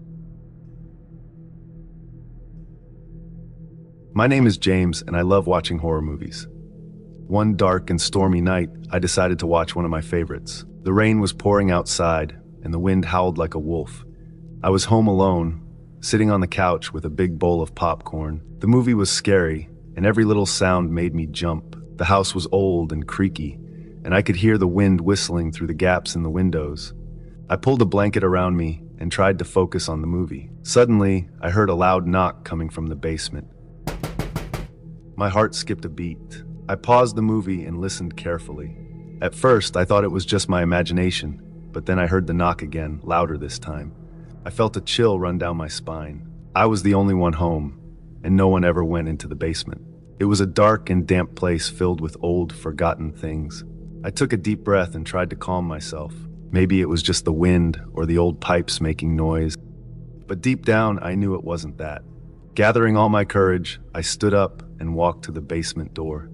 I hesitated for a moment, my hand trembling as I reached for the doorknob. The air felt colder near the door, and I could hear my heartbeat in my ears. Slowly, I opened the door and peered into the darkness. The light switch was just inside the door, and I quickly turned it on. The dim light flickered for a moment before it lit up the wooden stairs leading down to the basement. I took a deep breath and started descending the stairs. Each step creaked under my weight, echoing in the stillness. The basement smelled musty, like old wood and dust. I reached the bottom and looked around. Everything seemed normal. Boxes were stacked against the walls, and old furniture was covered in white sheets. But then I heard the knock again, this time right behind me. I spun around, but there was no one there. My heart pounded in my chest as I tried to make sense of what was happening. The sound seemed to come from the far corner of the basement, where an old wooden cabinet stood. The cabinet was something that had always been there, but I never paid much attention to it. It was dusty and covered in cobwebs. With shaky hands, I walked over to the cabinet. The knocking had stopped, but the air felt heavy and oppressive. I reached out and touched the handle of the cabinet, hesitating for a moment before pulling it open. The hinges squeaked loudly, and I held my breath as I looked inside. It was empty, except for an old tattered book lying on the bottom shelf. The book looked ancient, with a leather cover that was cracked and worn. I picked it up carefully and blew the dust off the cover. There were no markings on the outside, just a plain brown cover. I opened it, and the pages were yellowed with age. The handwriting was old-fashioned and hard to read, but I could make out some of the words. It seemed to be a diary of some sort, written by someone who had lived in the house long ago. As I read through the pages, I felt a growing sense of unease. The diary talked about strange noises and sightings in the house, much like the ones I had experienced. The writer described hearing knocks and whispers and feeling like they were being watched. The last entry was particularly chilling. It said, "The knocking is getting louder. I fear something is trying to get out." Suddenly, the basement light flickered and went out, plunging me into darkness. I gasped and dropped the book. My flashlight app was the only source of light now, and I quickly turned it on. The beam of light cut through the darkness, but I still felt incredibly alone and scared. I picked up the book again and decided to take it upstairs where it was safer and brighter. As I turned to leave, I heard the knocking again, this time coming from the walls around me. It was louder and more insistent. I raced up the stairs, taking them two at a time, and slammed the basement door behind me. I leaned against the door, trying to catch my breath. The knocking had stopped, but I could still feel the cold, eerie presence. Back in the living room, I put the book on the coffee table and sat down, trying to calm myself. I decided to call my friend Mark and tell him what happened. Mark was always good at calming me down and had a logical explanation for everything. But as I reached for my phone, the power went out completely, leaving me in pitch darkness. I sat there feeling the darkness pressing in on me. The wind howled outside, and the rain lashed against the windows. I tried to call Mark, but my phone had no signal. I felt utterly alone and scared. The knocking started again, this time coming from all around the house. It was like something was trying to get in, or maybe trying to get out. I grabbed the old book and held it close, feeling like it was my only connection to what was happening. The knocking grew louder and more frantic, echoing through the empty house. I wanted to run, to get out of the house, but I was frozen with fear. I couldn't move, couldn't think. Then, just as suddenly as it started, the knocking stopped. The house was silent, except for the sound of my breathing. The power came back on, and the lights flickered back to life. I looked around, expecting to see something, but there was nothing there. Just the old empty house. I never found out what caused the knocking that night. Maybe it was just my imagination, fueled by the horror movie and the old creepy house. Or maybe there was something in the basement, something that had been locked away for a long time. I never went back down there, and I put the old book back in the cabinet, hoping to forget about it. But now and then, when the house is quiet and the wind is howling outside, I hear the faint sound of knocking coming from deep within the walls.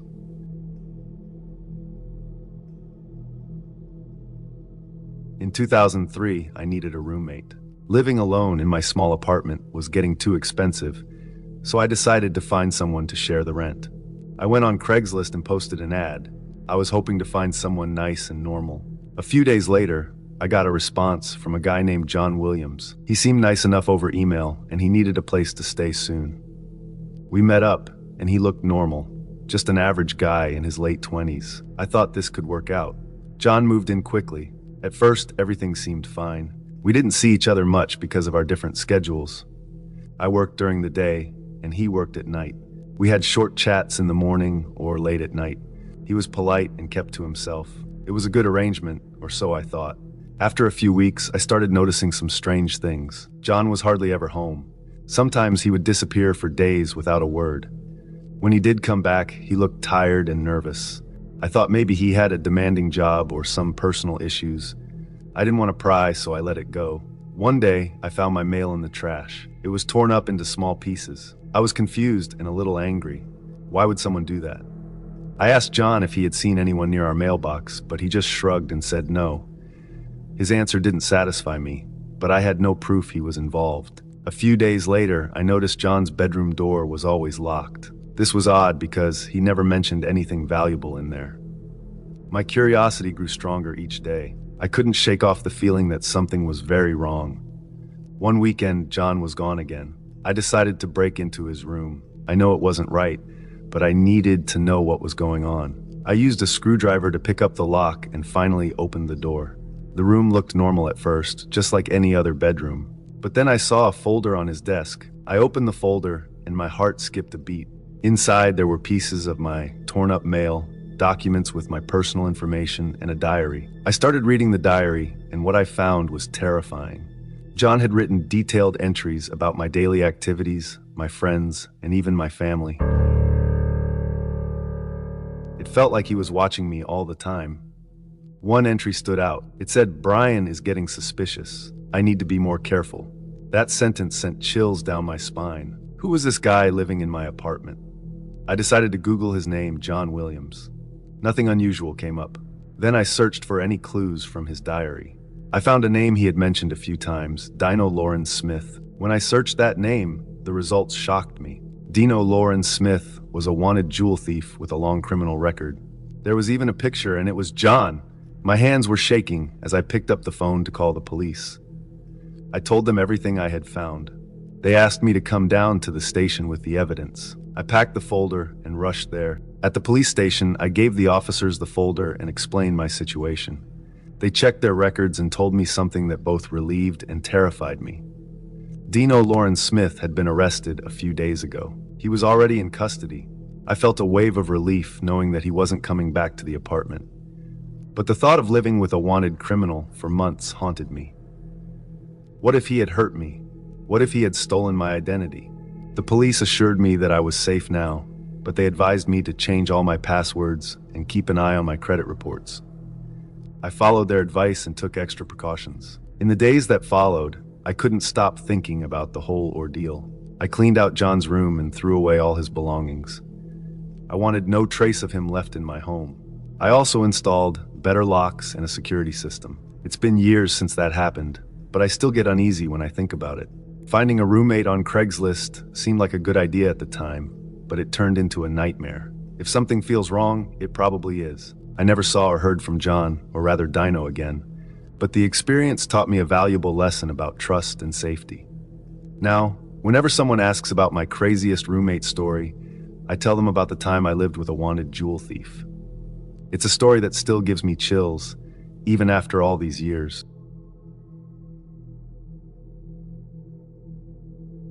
I work the night shift at the Maple Inn, a small, rundown motel on the outskirts of town. The job is usually quiet, almost boring. I spend most nights watching TV or reading old magazines left behind by guests. But one night, things took a terrifying turn that I'll never forget. It was a Tuesday, and the motel was nearly empty. Only 2 rooms were occupied, one by an elderly couple passing through town, and the other by a truck driver who checked in late that evening. The clock showed 1:15 a.m., and I was fighting to stay awake. The flickering fluorescent lights above the front desk did little to help my fatigue. The lobby was dim, and the only sound was the hum of the vending machine in the corner. Suddenly, the front door burst open with a loud bang. A man stumbled in, looking frantic and disheveled. His clothes were dirty, and his hair was a mess. He had a wild look in his eyes that made my heart race. He rushed to the front desk, slamming his hands down with such force that I jumped. "Please, I need a room," he gasped, glancing over his shoulder as if expecting someone to follow him. His voice was strained, filled with urgency. I swallowed hard, trying to keep my voice steady. "Sure, I can get you a room. Do you have a reservation?" He shook his head quickly. No reservation. I just need a room, right now." I nodded, feeling uneasy. I grabbed a key from the rack behind me and handed it to him. "Room 105, down the hall to your left." He snatched the key from my hand and darted down the hallway, not even waiting for any formalities or paperwork. I watched him go, my heart pounding. Something about the way he looked and acted filled me with dread. I couldn't shake the feeling that something was very wrong. After he disappeared into his room, I sat back down at the desk, my mind racing. I tried to focus on the TV, but my thoughts kept drifting back to the man. Who was he running from? Why was he so scared? I decided to keep an eye on the security monitors that showed the hallways and parking lot. For a while, everything was quiet. The truck driver went to his room, and the elderly couple didn't come out at all. But then around 2:30 a.m., I saw the man from room 105 again. He was pacing back and forth outside his door, looking even more agitated than before. He kept glancing down the hallway, towards the lobby. I was about to go check on him when he suddenly stopped and looked directly at one of the cameras. His eyes seemed to bore into the lens, and for a moment, I felt like he was staring right at me. Then he turned and ran down the hallway toward the back exit. I watched on the monitor as he disappeared into the night. I felt a chill run down my spine. I didn't know what to do. I waited a few minutes, hoping he would come back, but he never did. Finally, I decided to call the police. I explained the situation to the dispatcher, who assured me that they would send someone to check it out. About 20 minutes later, 2 police officers arrived. I let them in and showed them the security footage of the man. They watched carefully, nodding as they took notes. "Do you have any idea who he might be?" one of the officers asked. I shook my head. "No, he just showed up out of nowhere. He seemed scared." The officers exchanged a glance. "We'll check the room he was in and look around the area. Stay here." They went down the hall to room 105. Guns were drawn. I watched from the lobby, my heart in my throat. They knocked on the door and then entered cautiously. A few minutes later, they came back out, looking puzzled. "There's no one in the room," one of the officers said. "It's empty." I frowned, but I saw him go in there. He didn't come out until I saw him on the cameras. The officers nodded. "We believe you. We'll do a sweep of the area, keep your doors locked, and call us if you see anything else." They left to search the motel grounds. I locked the front door and sat back down at the desk, feeling more uneasy than ever. Time seemed to crawl as I waited, listening for any sound that might indicate the man had returned. Around 4 a.m., the officers came back. They hadn't found any sign of the man. It was as if he had vanished into thin air. They took my statement and promised to keep an eye on the area, then left. The rest of the night passed in a blur. I couldn't shake the feeling of dread that had settled in my chest. Every little noise made me jump, and I kept glancing at the security monitors, half expecting to see the man staring back at me again. When the morning finally came, I was relieved. The day shift worker arrived, and I quickly filled them in on what had happened. As I left the motel, the bright sunlight did little to ease my nerves. I couldn't stop thinking about the man and what he might have been running from. Even now, months later, I still think about that night. The police never found any trace of the man, and no one ever came looking for him. Sometimes, late at night, I can still see his wild eyes staring into the camera, and I wonder if he's still out there, running from whatever terror drove him to the Maple Inn.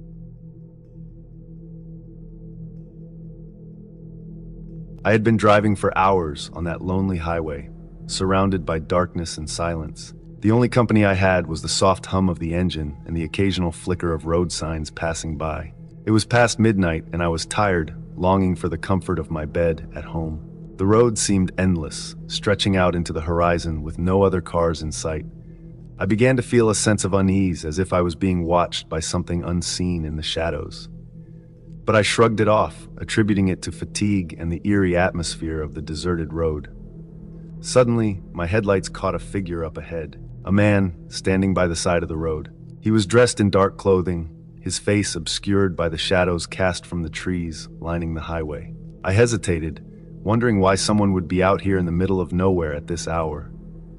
As I approached, my heart raced. Something was unsettling about him, something that sent a chill down my spine. He made no move to flag me down or signal for help, which only added to the mystery of his presence. I decided to slow down as I passed him, my eyes locked on his silhouette. He turned his head slowly, as if following my car with his gaze. That's when I noticed his eyes, piercing and intense, gleaming in the dim light. It was then that I realized he wasn't just standing there, he was waiting. A wave of fear washed over me, instinctively telling me to drive faster and get away from him. But as I pressed the gas pedal, I saw in my rearview mirror that he had started walking towards my car. His movements were slow and deliberate, yet unnervingly steady. I tried to calm myself, telling myself it was just my imagination running wild. Maybe he needed help. Maybe he was stranded out here. But deep down, I knew there was something wrong. I kept driving, my heart pounding louder with each passing second. Glancing back again, I saw that he was now running, closing the distance between us faster than I thought possible. Panic seized me as I realized he was not looking for help. He was hunting. I swerved around a bend in the road, my tires screeching against the pavement. My mind raced with possibilities. Should I call for help?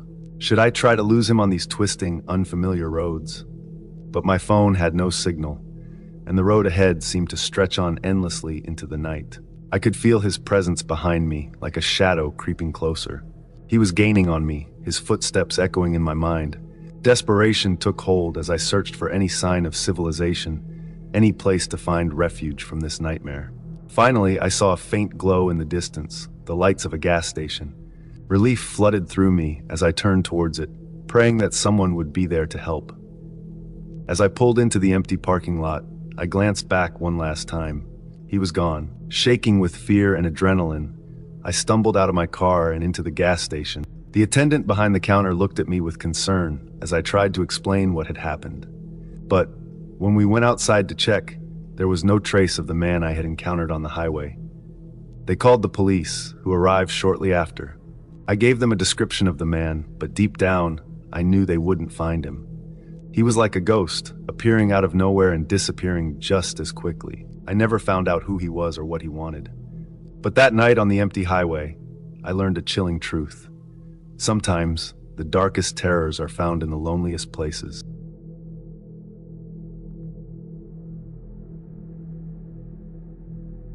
I never liked being home alone, but that night was different. My parents had gone to visit my aunt, leaving me alone for the first time in years.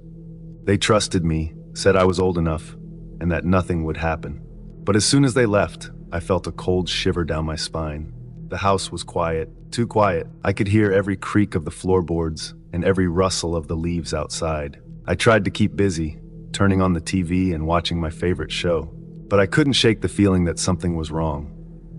I went to the kitchen to make some popcorn. The microwave hummed, and the smell of butter filled the room. I felt a bit better with something to do. I grabbed the bowl of popcorn and went back to the living room. But then I heard it, a soft, faint sound, a whisper. "Is anyone there?" I called out, my voice shaking. There was no answer.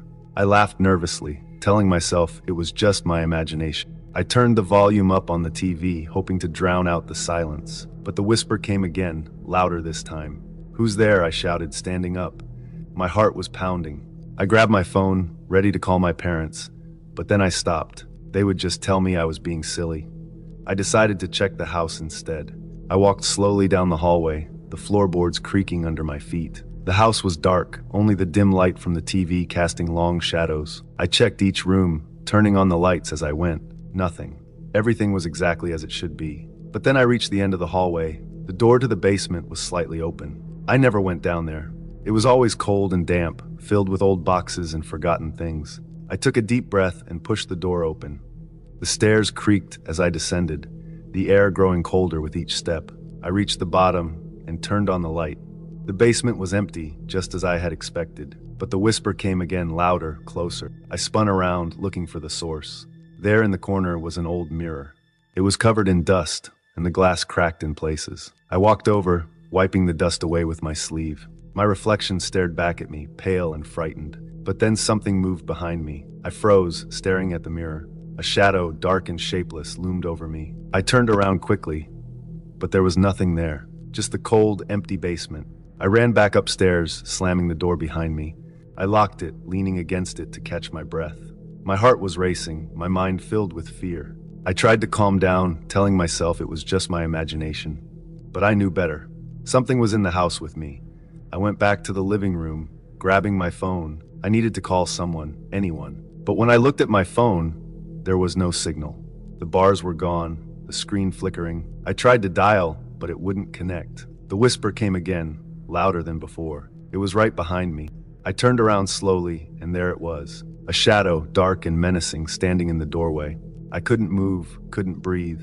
It started to move towards me, gliding across the floor. I backed away, my mind racing. I needed to get out, to escape, but my legs felt like lead. The shadow reached out, its hand stretching towards me.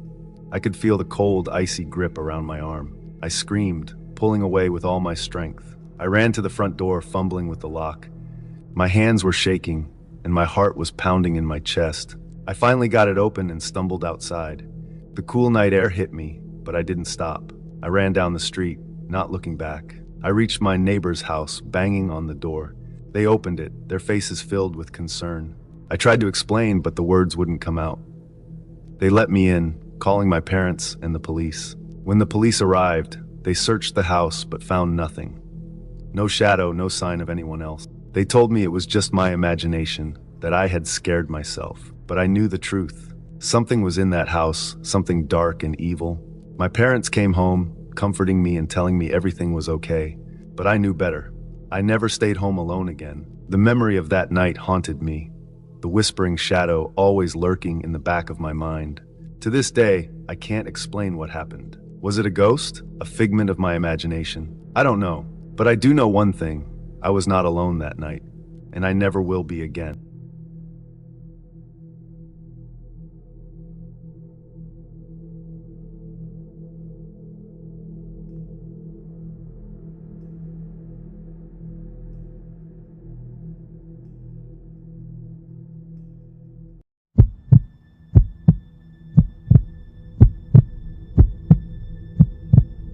In 2018, I bought a house to please my boyfriend, Tom. We had been dating for 3 years, and he wanted us to live together.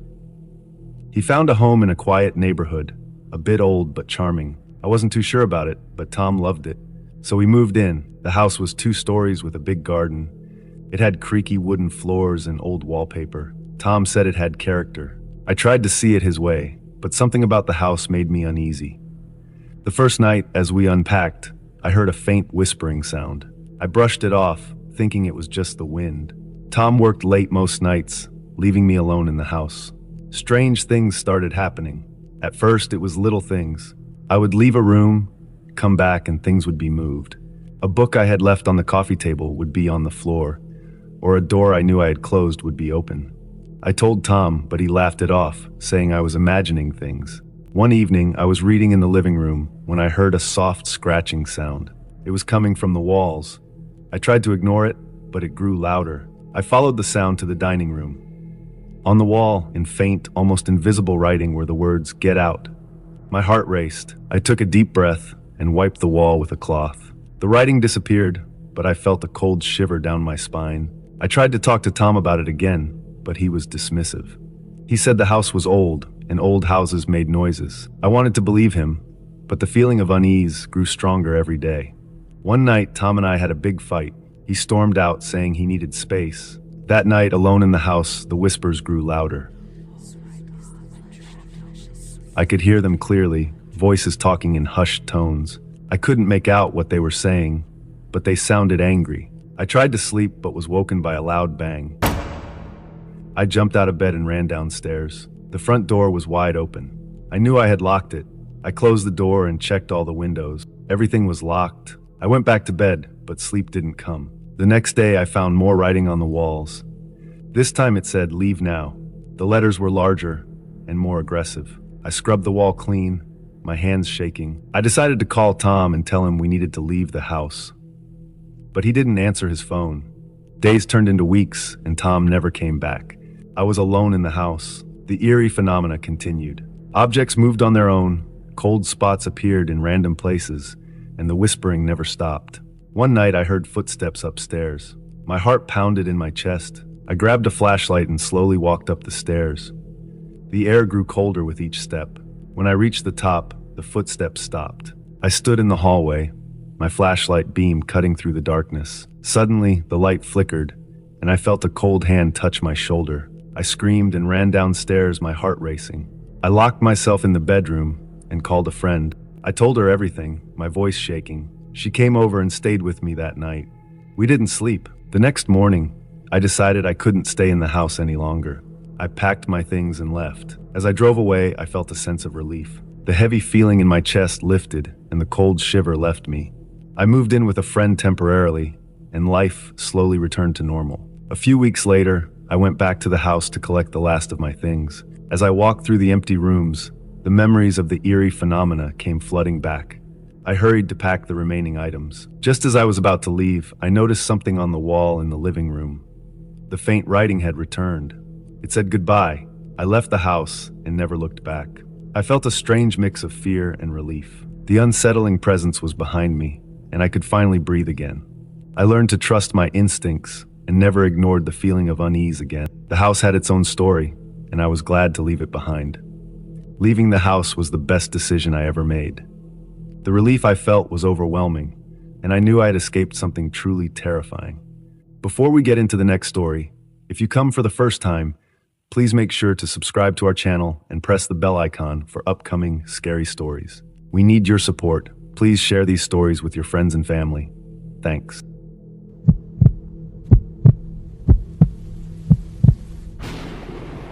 A few years ago, on a stormy night, I was at home with my dog, Max. We had recently moved into a new house, and everything still felt unfamiliar. The house was old, with creaky floors and drafty windows. The storm outside made it even easier. Rain pounded against the windows, and the wind howled through the trees. It was the kind of night where every shadow seemed to move, and every noise felt amplified. I was getting ready for bed. It was late, and I was tired from unpacking boxes all day. Max, our loyal German Shepherd, was lying on the floor by my bed. He was usually calm and obedient, so when he suddenly jumped up and started barking furiously at an empty corner of the room, I was startled. His hackles were raised and he was growling deeply, his eyes fixed on that seemingly empty spot. "What's wrong, boy?" I asked, my voice shaky. I tried to calm him down, but he wouldn't stop. His barking echoed through the house, adding to the tension in the air. I walked over to the corner, but there was nothing there. No shadows, no strange noises, just an empty corner of the room. Max wouldn't calm down. He kept barking and growling, his gaze never leaving that spot. I started to feel uneasy. Maybe there was something outside. Maybe someone was trying to break in. The thought sent a chill down my spine. Ignoring the rain, I grabbed a flashlight and headed to the front door. I stepped outside, the cold rain immediately soaking through my clothes. The wind whipped around me, making it hard to see or hear anything. I shone the flashlight around, scanning the yard and the edges of the house. Everything looked normal. The rain made it difficult to see far, but I didn't see any movement or hear any strange noises. I checked the back of the house and the side yard, but found nothing out of the ordinary. By now, I was drenched and starting to shiver. I headed back inside, trying to shake off the eerie feeling that had settled over me. Max was still barking when I returned. His eyes locked on that same corner. "There's nothing there, Max," I said, more to reassure myself than him. I tried to get him to lie down, but he refused. He kept barking and growling, his body tense and alert. I knew he wouldn't settle down until I figured out what was bothering him. I decided to investigate further. Maybe there was something I had missed. I walked through the house, checking every room and corner. Everything seemed fine. No open windows and no signs of forced entry. Just the sound of the storm raging outside and Max's relentless barking. Finally, I decided to check outside one more time. I put on a raincoat and grabbed the flashlight again.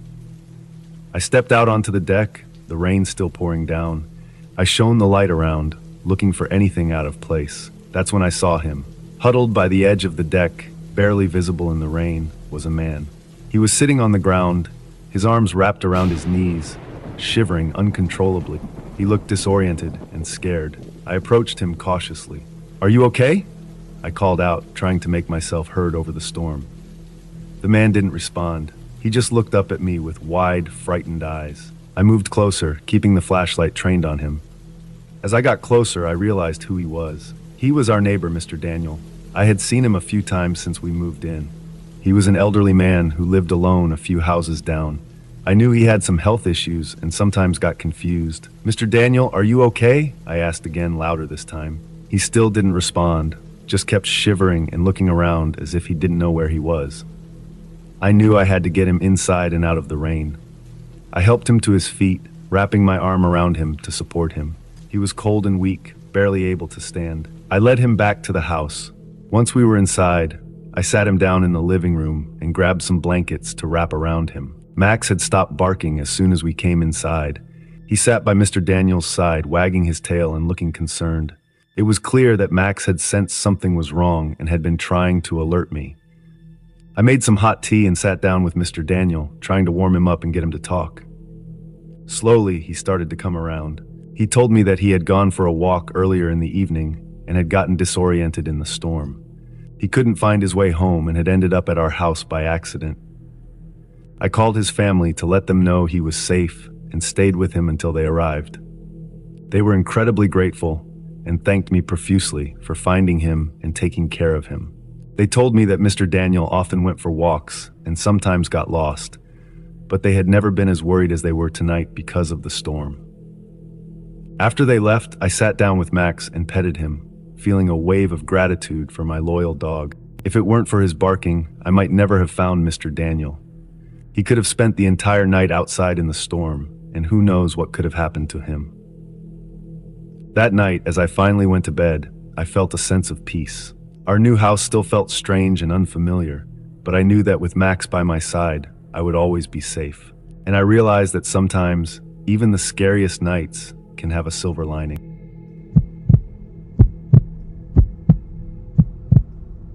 I had always dreamed of living in a small town, away from the noise and rush of the city. So when I found a beautiful old house in a quiet town, I couldn't resist buying it. The house was charming, with white walls, blue shutters, and a lovely garden. It felt like the perfect place to start a new chapter in my life. I moved in on a sunny afternoon. The neighbors were friendly and welcoming, and I felt at ease. Everything seemed perfect. I spent the first few days unpacking and arranging my things, enjoying the peace of my new home. One evening, after a long day of settling in, I decided to take a relaxing bath. The warm water and the lavender-scented bubbles were soothing. I closed my eyes and let the stress of the move melt away. Suddenly, I heard a noise coming from downstairs. It was faint but distinct, like someone trying to open the front door. My heart skipped a beat. I listened closely, hoping it was just my imagination, but the sound continued. I quickly got out of the bath, wrapped myself in a towel, and tiptoed down the stairs. The house was silent, except for the persistent noise at the door.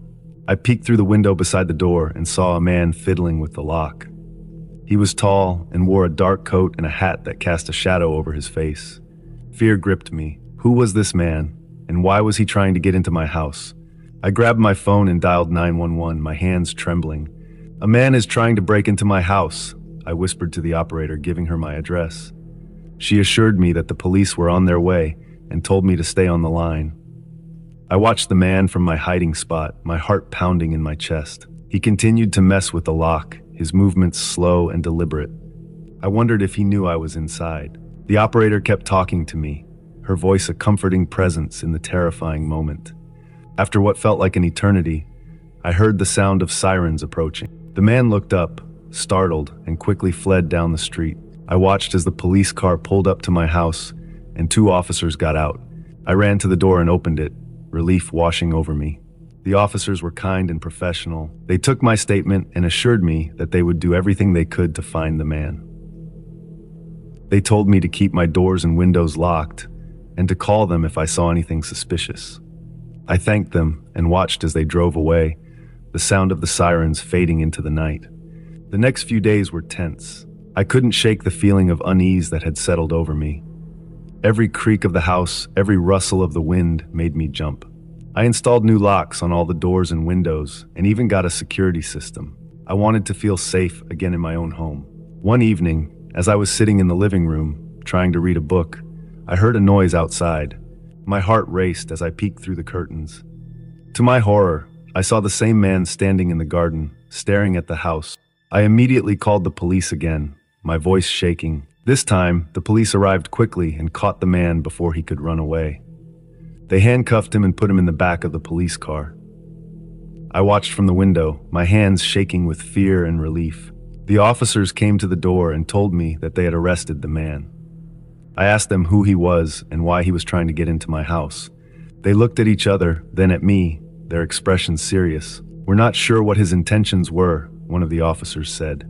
"He's not talking. We'll take him to the station and try to get some answers." Days passed, and I couldn't stop thinking about the man. Why was he trying to get into my house? What did he want? The police kept me updated, but they still didn't have any answers. The man refused to speak, and they couldn't find any information about him. I tried to move on, to put the incident behind me, but it was difficult. The man's face haunted my dreams, and I found myself constantly looking over my shoulder. The small town that had once felt like a haven now seemed filled with shadows and secrets. One day I received a call from the police. They told me that the man had finally spoken. He claimed that he had no intention of harming me and that he was looking for something important, but he refused to say what it was or why he thought it was in my house. His motives remained a mystery, leaving me with more questions than answers.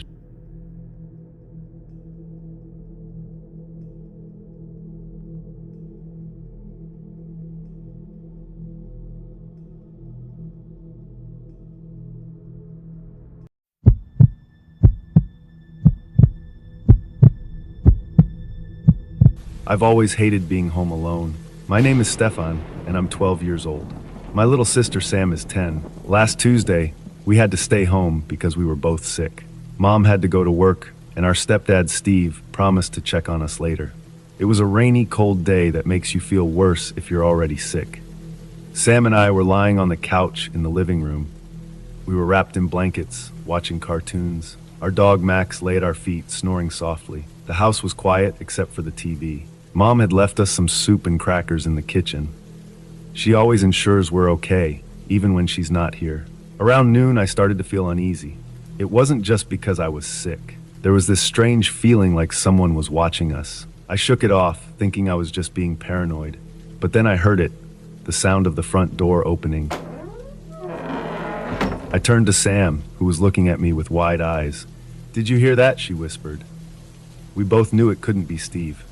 He always called before he came home early. I grabbed my phone and dialed Mom's number. She answered on the second ring. "Mom, is Steve supposed to be home?" I asked, trying to keep my voice calm. "No, honey, he's still at work." "Why?" she replied, sounding worried. I felt a chill run down my spine. "I think someone's in the house," I said, my voice shaking now. "Lock yourselves in the basement. I'll call Steve and the police," Mom said urgently. I grabbed Sam's hand, and we ran to the basement door. Max started barking loudly, his barks echoing through the house. We rushed down the stairs, locking the door behind us. The basement was dark and musty, filled with old boxes and forgotten toys. We found a corner behind a stack of boxes and huddled together, trying to stay as quiet as possible. Max's barking grew louder, and we heard footsteps moving around upstairs. They were slow and deliberate, like someone was searching for something. I held Sam close, trying to comfort her, but I was just as scared as she was. My heart was pounding in my chest, and I could hear Sam's rapid breathing. It felt like hours passed as we sat in the dark basement. The footsteps continued to move around the house, sometimes stopping, getting closer. I kept checking my phone, waiting for any sign that help was coming. Finally, we heard the sound of the front door opening again, followed by Steve's voice calling out for us. I felt a wave of relief. We stayed hidden until we heard him calling our names. "Stefan, it's Steve. Where are you?" I unlocked the basement door and peeked out. Steve was standing in the hallway, looking around. His face was pale, and he was holding a baseball bat. We rushed out and ran to him, hugging him tightly.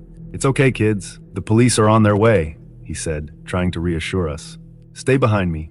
We followed him as he carefully searched the house. Max was still barking, standing at the entrance to the basement.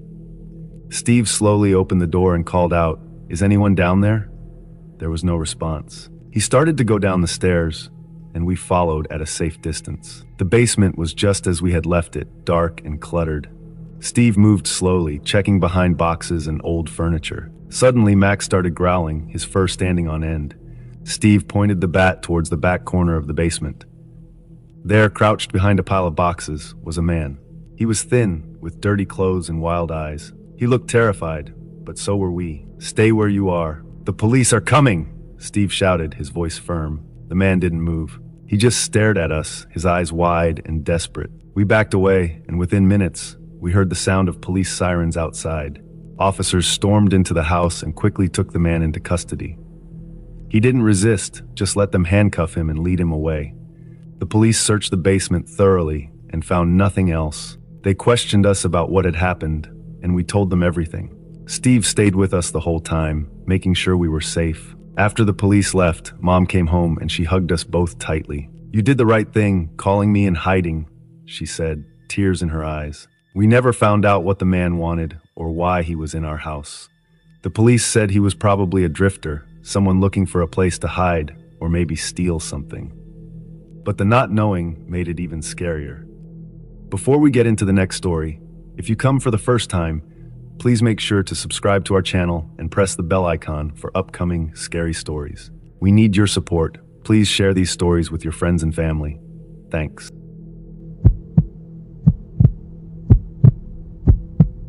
Last Friday night was supposed to be a regular evening.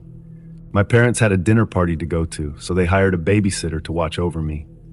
Her name was Emma, and she was a teenager from down the street. I liked Emma because she was nice and always brought fun games and snacks. That night, we had planned to watch a movie and eat popcorn. It was around 7 p.m. when my parents left. They reminded Emma about the emergency numbers and kissed me goodbye. The house felt quiet after they walked out the door. Emma and I settled in the living room, and she put on my favorite cartoon. About an hour later, there was a knock on the door. I was excited, thinking maybe my parents had forgotten something or brought me a treat. Emma told me to stay on the couch while she checked who it was. I heard her ask, "Who is it?" "We're from Tony's Pizza." "We have your order," a deep voice replied. I was confused. "We didn't order pizza." Emma opened the door just a crack and peeked outside. Two men stood on the porch, both wearing baseball caps pulled low over their eyes. One of them held a large pizza box. Emma frowned. "I think you have the wrong house. We didn't order any pizza." The man with the pizza box insisted, "This is the address we were given. Someone must have called." Emma hesitated. I could tell she was getting worried. She didn't open the door any wider. "What name is on the order?" The men looked at each other, then back at Emma. We didn't get a name, just the address." That didn't make sense. Emma's face turned serious. "I'm gonna call the pizza place to confirm. Give me a second." She shut the door and quickly locked it. I watched her as she grabbed her phone and pretended to dial. She spoke loudly, "Hi, Tony's Pizza. I want to confirm an order for delivery. Yeah, the address is 123 Maple Street." There was a pause, and Emma looked at me, her eyes wide with worry. I knew she wasn't talking to anyone. She was pretending to make the call. The men outside the door must have realized this too. They started to argue, saying things like, "We need to leave the pizza here and just open the door." Their voices grew louder and angrier. I felt my heart race. Something was wrong. Emma held up her phone and said loudly, "If you don't leave, I'm calling 911 right now." She pressed some buttons to make it look real. "The police are on their way." The men suddenly went silent. There was a tense moment before I heard their footsteps quickly moving away from the door. Emma waited a few seconds, then peeked through the window. She watched them get into a van and drive off. Emma locked all the doors and windows and made sure everything was secure. She sat down next to me, and I could see she was trying to stay calm, but her hands were shaking. "It's okay," she said softly. "They're gone now." I nodded, but I was still scared. "Who were they?" Emma shook her head. "I don't know, but they weren't pizza delivery men. They were trying to trick us. We decided to stay in the living room and keep the lights on." Emma called my parents to tell them what happened. They were really worried and said they would come home right away. Emma also called the Real Tony's Pizza to ask if anyone had placed an order from our address. They confirmed that no order was made. While we waited for my parents, Emma and I tried to distract ourselves by playing games on her phone. But every little noise made us jump. We kept glancing at the door, half expecting the men to come back. When my parents finally arrived, they hugged me tight and thanked Emma for being so brave and smart. My dad called the police to report what happened. The police came and asked us a lot of questions. They said we did the right thing by not opening the door and pretending to call for help. That night, I slept in my parents' room. I couldn't stop thinking about what might have happened if Emma hadn't been so careful. The next day, my parents installed a new security system with cameras. They wanted to make sure we were safe. Emma was a hero that night. She kept me safe and calm, even when she was scared herself. I learned that it's important to be cautious and trust your instincts. If something feels wrong, it probably is. And sometimes the best thing you can do is pretend to be brave until help arrives. From that night on, I was more aware of the dangers around us. But I also knew that with people like Emma looking out for me, I was in good hands. We never found out who those men were or what they wanted, but they never came back.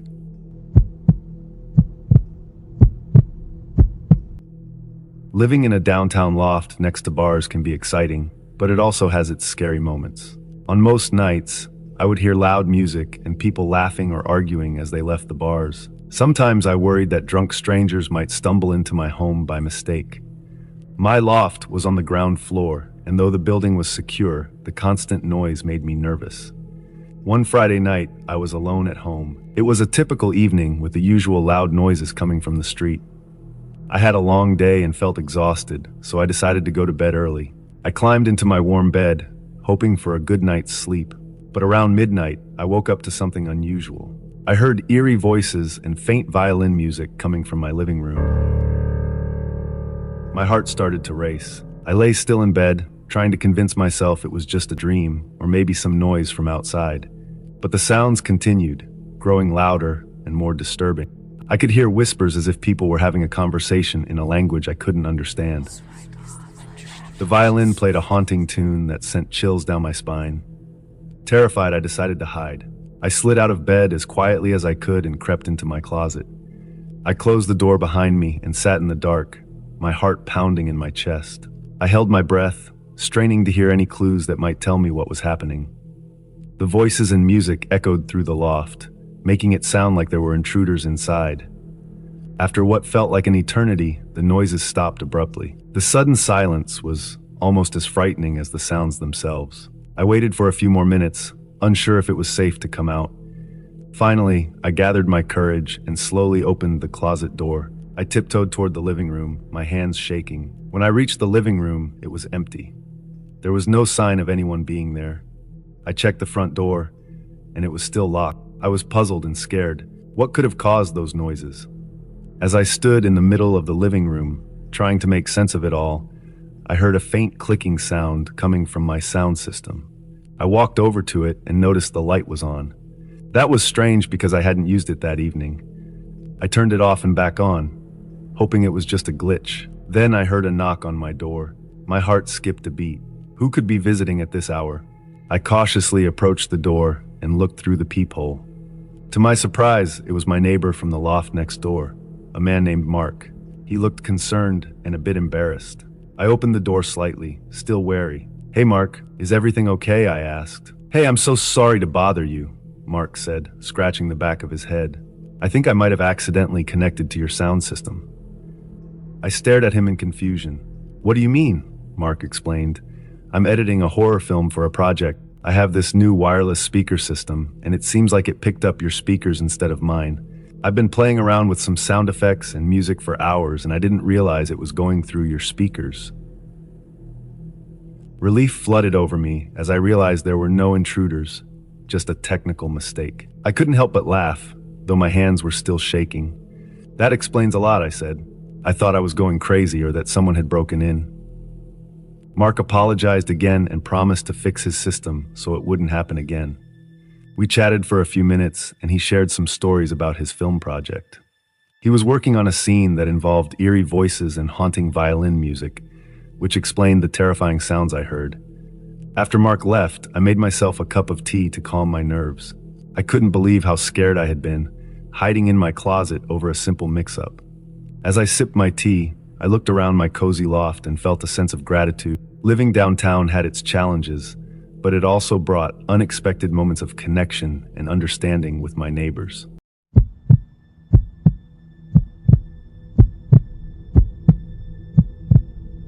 It was a cool summer night, and we were all excited. The school had just let us out for vacation, and we wanted to do something fun to celebrate. We had spent the day hanging out at the park, talking about what we could do now that we had so much free time. That's when Danny came up with the idea.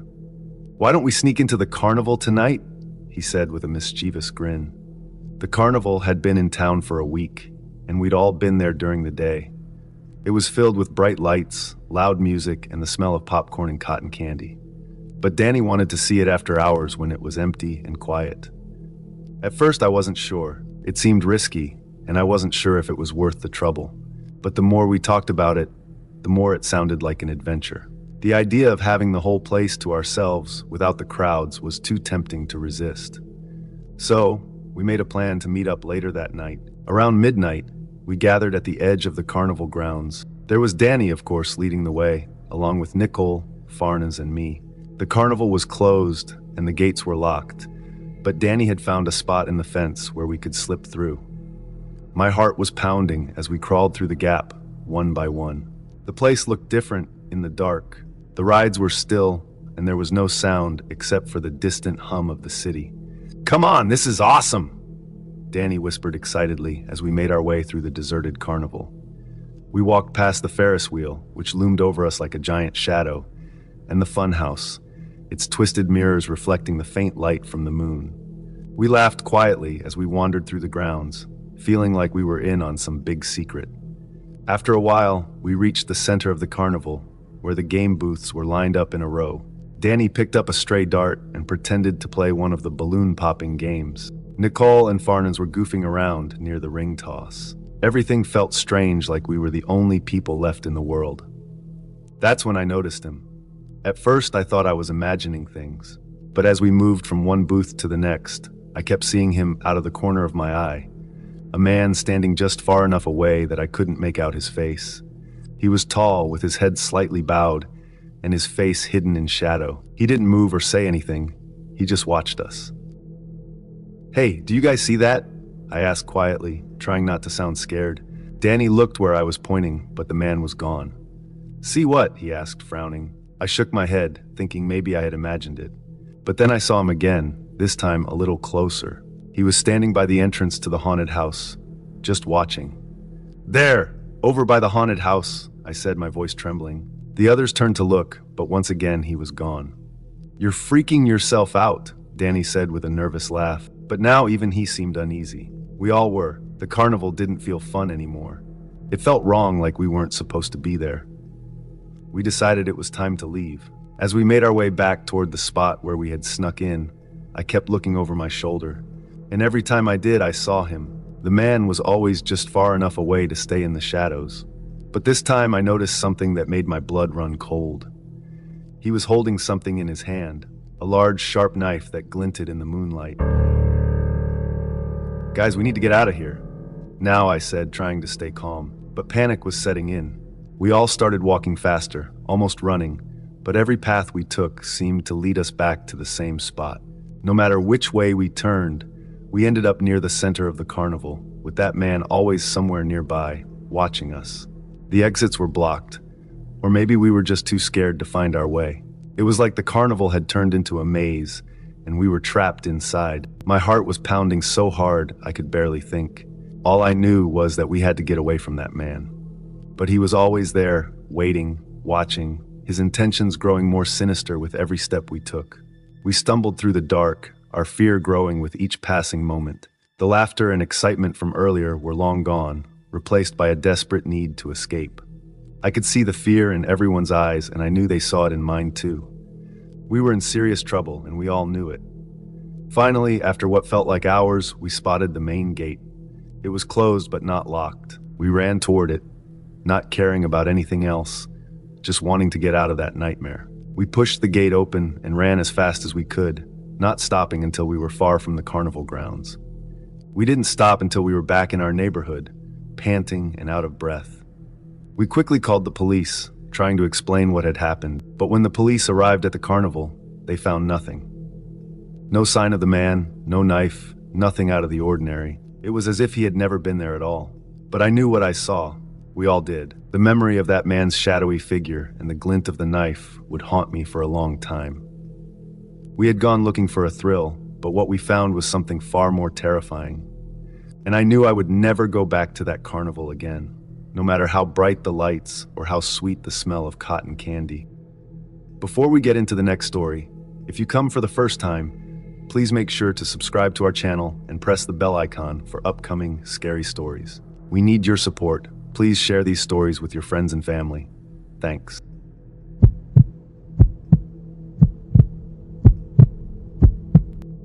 I went to a carnival that came to my town. It was a bright and loud place, full of flashing lights, cheerful music, and the smell of popcorn and cotton candy. I was about 12 years old then, and I loved everything about carnivals. The rides, the games, and even the weird little sideshows. But that night, something strange happened. Something that still makes my heart race when I think about it. The carnival was packed with people, and I wandered around, trying to decide what to do first. My friends were busy playing some games, but I wasn't interested. I wanted to explore something different. That's when I saw the fortune teller's tent. It was dark and tucked away in a corner, almost hidden behind the main attractions. A sign outside the tent said, "Know your future. The all-seeing eye awaits you." It sounded mysterious, and I felt a pull like I just had to see what was inside. I pushed aside the heavy curtain at the entrance and stepped in.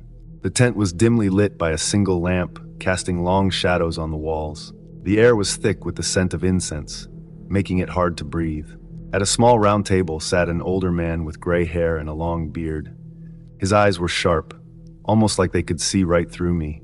He wore a dark robe, and his fingers were covered in rings that caught the light as he moved his hands. He looked up when I entered, his piercing eyes locking onto mine. "Come in, young one," he said in a deep, calm voice. "I've been expecting you." My heart skipped a beat. How could he have been expecting me? I hadn't even planned to come to the tent until just a few minutes ago. But I was curious, and I didn't want to look scared, so I sat down on the chair opposite him. "Tell me," he began, "what do you seek to know?" I thought about it for a moment. "I want to know about my future," I said, trying to sound confident. He nodded slowly, then took a deep breath and closed his eyes. For a few moments, there was silence, just the sound of the tent flapping in the wind outside. Then he began to speak, his voice low and serious. "I see many things," he said. "Your life will be full of surprises, some good, some bad. But there is one thing you must be warned about. There is a dark figure in your future. Someone who will follow you wherever you go. No matter how far you run, no matter how well you hide, this figure will always be there, just behind you. You cannot escape him." I felt a chill run down my spine. His words sounded too real, too personal. I wanted to laugh it off, tell him that it was all just a game, but the way he was staring at me made me uneasy. "How do you know all this?" I asked, my voice trembling a little. He opened his eyes and looked at me with an intense gaze. "I know many things," he said softly. "Be careful when you leave this place. The figure will be waiting." I didn't know what to say. I felt like I had to leave the tent right away, so I stood up quickly. "Thanks for the warning," I mumbled, and without waiting for a reply, I hurried out of the tent. Outside, the carnival seemed less bright and less fun. The rides and games continued, but I felt like something had changed. The fortune teller's words kept echoing in my mind, and I couldn't shake the feeling that I was being watched. As I walked away from the tent, I noticed a man standing near one of the food stands. He was wearing a long coat and a hat that shaded his face. At first, I thought it was just a random person, but something about the way he was standing there, motionless, made me uneasy. I turned away, trying to focus on the noises of the carnival, but when I glanced back, he was still there, watching me. I started to feel scared. I told myself it was all just a trick, something the fortune teller set up to spook me, but it didn't help. I decided to leave the carnival and go home. It was getting late anyway, and I didn't want to be out too long. As I walked through the streets, I kept looking over my shoulder. The man in the long coat was following me.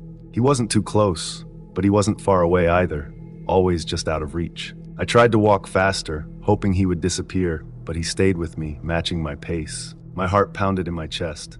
I thought about running, but I was too scared to make a scene. Maybe it was all a coincidence. Maybe he was just going the same way I was. I turned a corner and saw my street up ahead. The home was so close, but the man was getting closer too. His steps were quicker and more determined. I broke into a run, my breath coming in short, panicked gasps. I didn't care anymore if anyone saw me. I just wanted to get home, to get away from this nightmare. The man's footsteps grew louder and faster until they were almost right behind me. I reached my front door and fumbled with the key, my hands shaking. The footsteps stopped suddenly, and I dared to glance back. The man was standing at the end of my driveway, just staring at me. His face was still hidden in the shadows, but I could feel his eyes on me, cold and menacing. I threw open the door and slammed it shut behind me, locking it with trembling fingers. I stood there, gasping for breath, my heart racing. I didn't hear the man's footsteps anymore, but I didn't dare look out the window. I never saw the man again after that night, but the memory haunts me. The fortune teller's words, the dark figure, the man who followed me, it all felt too real to be just a coincidence. Even now, I sometimes feel like someone is watching me, lurking in the shadows, waiting. And I can't help but wonder if the fortune teller was right, if the figure is still out there somewhere, following me, just out of sight.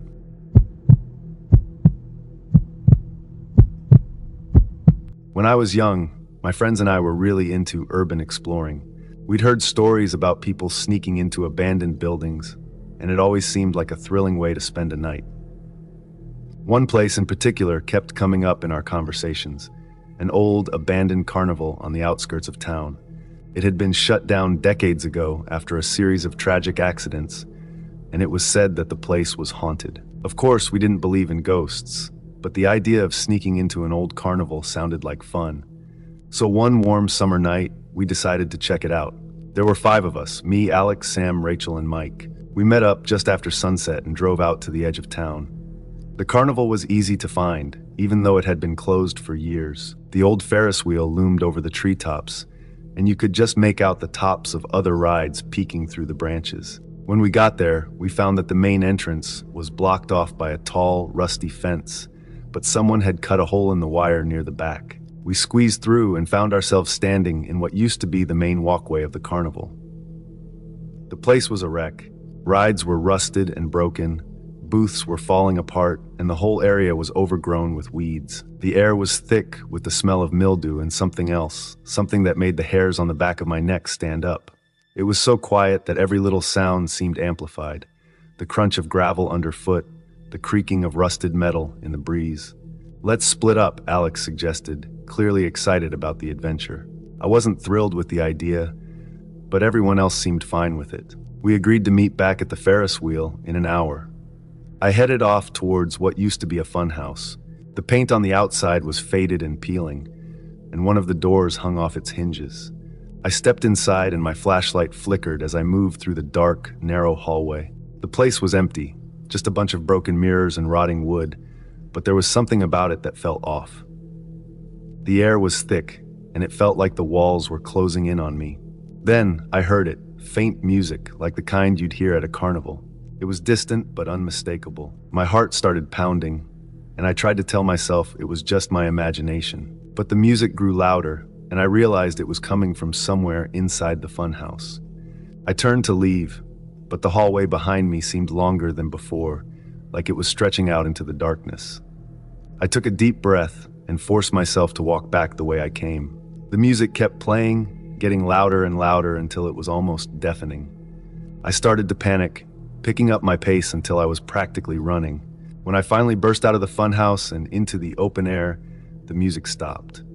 I stood there for a moment, catching my breath and trying to shake off the feeling of unease. I wasn't about to go back in there, so I headed towards the Ferris wheel, hoping to find the others. The place felt even creepier now that I was alone. Every shadow looked like it was hiding something, and every sound made me jump. As I got closer to the Ferris wheel, I saw Rachel and Mike standing by one of the broken-down ticket booths. They looked as spooked as I felt. "Did you guys hear that music?" I asked, trying to keep my voice steady. Rachel nodded. "Yeah, it started playing out of nowhere. I thought it was just me." Mike looked around nervously. "We should get out of here. This place gives me the creeps." We waited for a few more minutes and eventually Sam and Alex showed up. Sam looked pale and Alex was unusually quiet. When we asked them if they'd heard the music, they both nodded. None of us wanted to admit we were scared, but it was clear that something about the carnival wasn't right. As we made our way back to the hole in the fence, I noticed the Ferris wheel. The lights on it had turned on and it was slowly spinning. I stopped in my tracks, pointing it out to the others. Everyone froze, staring at the old ride as it creaked and groaned, moving in the windless night. "Who turned that on?" Sam whispered. Nobody answered. We all just stood there, watching the Ferris wheel, until the lights flickered and went out, leaving the carnival in darkness once again. That was enough for us. We hurried to the fence, climbed through the hole, and ran back to the car. We didn't talk much on the drive home. The excitement we'd felt earlier was gone, replaced by a deep sense of unease. When we finally got back to town, we parted ways, each of us heading home without saying much. None of us ever talked about that night again, and we never went back to the carnival. I don't know what happened there, but I do know one thing. Whatever it wasn't just our imagination. Something about that place wasn't right, and I'm just glad we got out of there before things got any worse. I still get chills thinking about it, but at least we all made it out unharmed.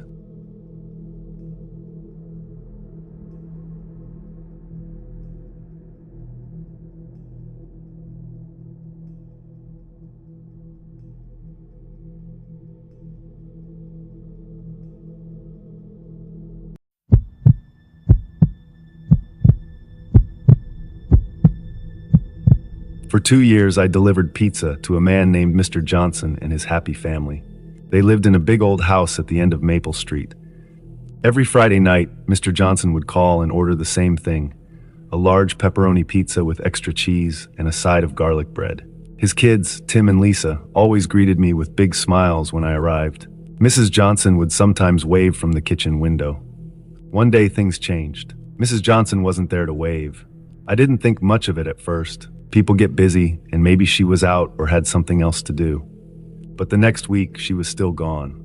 Mr. Johnson looked tired when he came to the door, but he still smiled and tipped me well. Weeks passed, and Mrs. Johnson never returned. I noticed the kids seemed quieter. They didn't smile as much, and their eyes looked sad. I wanted to ask about her, but it didn't feel right. It wasn't my place to pry into their lives, so I just kept delivering the pizza, smiling and leaving. Then, one Friday night, Mr. Johnson ordered something different. Instead of the usual pepperoni, he asked for a plain cheese pizza. When I got to the house, everything felt different. The air was heavy, and the house seemed darker. Tim and Lisa came to the door, but they weren't their usual cheerful selves. They looked hurried and scared, their eyes darting around nervously. Mr. Johnson appeared behind them, took the pizza, and paid quickly. He didn't say anything, just handed me the money and closed the door. I stood there for a moment, feeling uneasy, but then I shrugged it off. Maybe they were just having a bad day. As I walked back to my car, I couldn't shake the feeling that something was wrong. I glanced back at the house and saw a shadow move past the window. It sent a chill down my spine, but I tried to brush it off as my imagination. The next week, Mr. Johnson didn't call. It was the first time in 2 years he hadn't ordered on a Friday night. I felt a strange sense of worry. What if something had happened to them? But again, it wasn't my place to intrude. A few days later, I saw a news report. The headline caught my eye: "Woman found dead in local woods." My heart skipped a beat as I read the details. The woman was Mrs. Johnson. She had been missing for months, and her body was found not far from their house. I couldn't believe it. I had been delivering pizza to that house all this time, and she had been dead nearby. A shiver ran through me as I thought about the shadow I had seen in the window. Had it been her? The next Friday, I couldn't help myself. I drove to the Johnson house, even though they hadn't ordered. The house was dark, and there was police tape around the yard. I got out of the car and stood there, staring at the house. A police officer approached me and asked what I was doing. I told him about my regular deliveries and how I hadn't seen Mrs. Johnson in months. He nodded and said they were investigating her death. I asked about Mr. Johnson and the kids. The officer looked grim and said they were taken in for questioning. As I drove away, I couldn't stop thinking about the Johnsons. What had happened in that house? Why had Mr. Johnson kept ordering pizza, acting like everything was normal? And what about the kids? Were they scared because they knew what had happened? I never got the answers to those questions. The Johnson house stayed empty, and I never saw the family again. But every time I drive past that old house on Maple Street, I remember the smiles that disappeared, the hurried, scared looks on Tim and Lisa's faces, and the plain cheese pizza that marked the end of something dark and terrible. The memory of Mrs. Johnson's wave from the kitchen window haunts me. I wonder if she had tried to tell me something with her eyes. Maybe there was a plea for help that I missed. Now every time I deliver a pizza, I pay a little more attention to the people I meet. You never know what might be happening behind closed doors. Before we get into the next story, if you come for the first time, please make sure to subscribe to our channel and press the bell icon for upcoming scary stories. We need your support. Please share these stories with your friends and family. Thanks.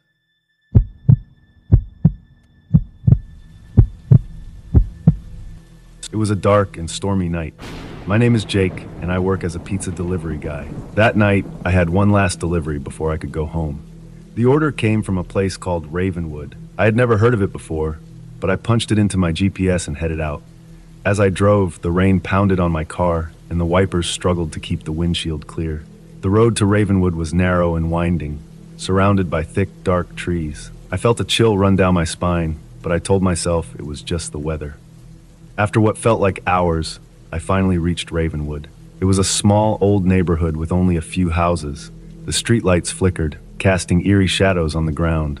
I checked the address on the receipt.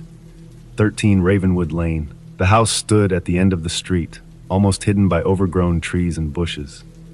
I parked my car and grabbed the pizza. As I walked towards the house, I noticed how quiet it was. No birds, no insects, just the sound of rain and the occasional roll of thunder. I knocked on the door, but there was no answer. I knocked again, louder this time. Still nothing. "Hello, pizza delivery!" I called out, but my voice seemed to disappear into the darkness. I was about to leave when the door creaked open. A tall, thin man stood there. His face was pale, and his eyes looked empty. He stared at me for a moment before speaking in a soft, raspy voice. "Come in," he said, stepping aside to let me enter. I hesitated. Everything about this felt wrong, but it was my job, and I needed the money. I stepped inside, and the door closed behind me with a loud thud. The inside of the house was dark, lit only by a few candles. The air was cold and smelled musty. The man led me to a small table in the living room. There were old, dusty books and strange objects everywhere. I placed the pizza on the table and turned to leave, but the man blocked my way. "Stay for a moment," he said, his voice sounding more like a command than a request. "I have something to show you." I didn't want to stay, but something in his eyes made it clear I didn't have a choice. He led me to a door at the end of the hall. It looked old and heavy, with strange symbols carved into the wood. The man took out a key and unlocked it. The door creaked open, revealing a staircase leading down into the darkness.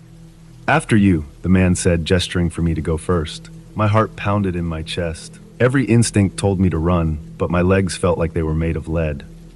I took a deep breath and started down the stairs. The steps creaked under my weight, and the air grew colder with each step. At the bottom of the stairs was a small, dimly lit room. The walls were lined with shelves filled with jars of strange, unidentifiable things. In the center of the room was a table with a large, dusty book on it. The man followed me down and closed the door behind us. "This is an ancient book," he said, his eyes gleaming in the candlelight. "It holds many secrets. Would you like to see it?" I shook my head, but he ignored me. He opened the book, and a cold wind seemed to come from nowhere, blowing out the candles. The room was plunged into darkness, and I felt a cold hand grab my arm. "You must see," the man's voice whispered in my ear. You must understand. I tried to pull away, but the grip on my arm was too strong. I felt myself being dragged towards the table, towards the book. My mind screamed in terror, but I couldn't move. Suddenly, the candles flickered back to life. The man was gone, and I was alone in the room. The book lay open on the table, its pages filled with strange symbols and drawings. I felt a strange compulsion to look closer, to understand. As I leaned over the book, the symbols seemed to move and shift on the page. I felt dizzy, like I was falling. The room around me began to blur and fade, and I found myself in a dark, endless void. Voices whispered around me, but I couldn't understand what they were saying. I felt cold hands grabbing at me, pulling me deeper into the darkness. I struggled to break free, but it was like trying to swim through thick mud. Just when I thought I would be lost forever, I heard a voice calling my name. It was distant, but it gave me hope. I focused on the voice, trying to move towards it. Slowly, the darkness began to lift, and I found myself back in the dimly lit room, the book still open in front of me. The man was there, watching me with a strange smile. "You understand now, don't you?" he said softly. I didn't know what he meant, but I nodded. I just wanted to get out of there. He stepped aside, and I hurried up the stairs and out of the house. The rain had stopped, and the air felt fresh and clean. I got into my car and drove away as fast as I could. As I drove, I looked back at the house. It stood dark and silent, but I could still feel its presence, like a cold hand on my shoulder. I never went back to Ravenwood. I never told anyone what happened that night. But sometimes when I'm alone, I can still hear the whispers, and I can still feel the cold hands grabbing at me.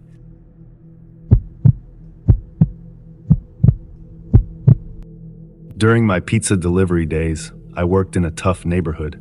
It was a place where you had to be careful, especially at night. One evening, we got a call for a delivery to an address I had never seen before.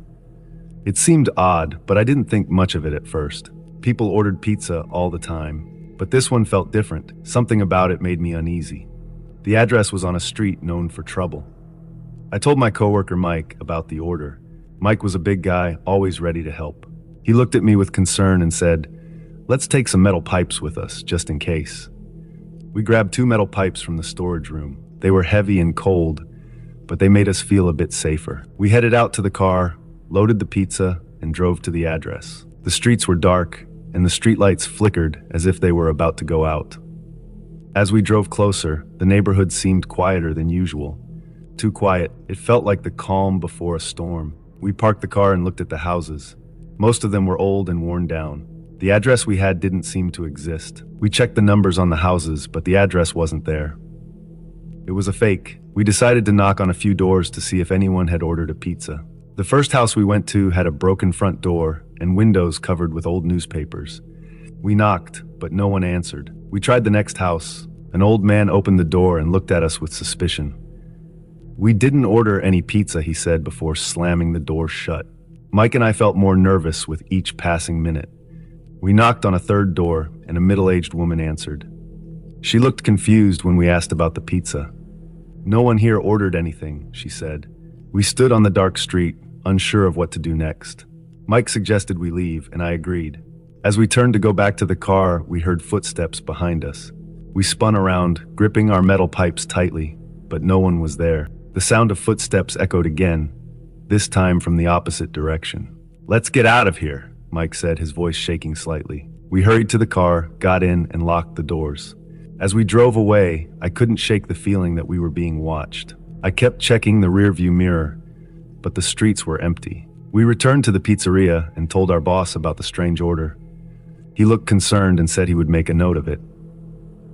We tried to shake off the feeling of unease and continued with our work. The night went on and we delivered more pizzas, but I couldn't stop thinking about what had happened.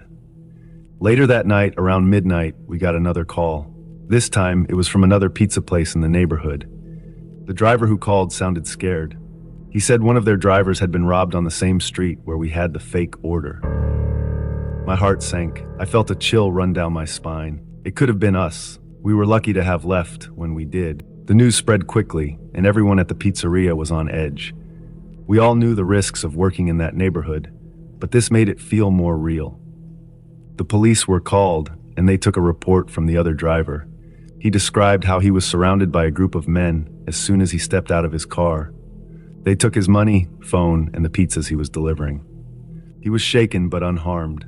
Mike and I couldn't stop thinking about how close we had come to being in the same situation. We were glad we had been cautious and brought the metal pipes, but it was clear that we needed to be even more careful in the future.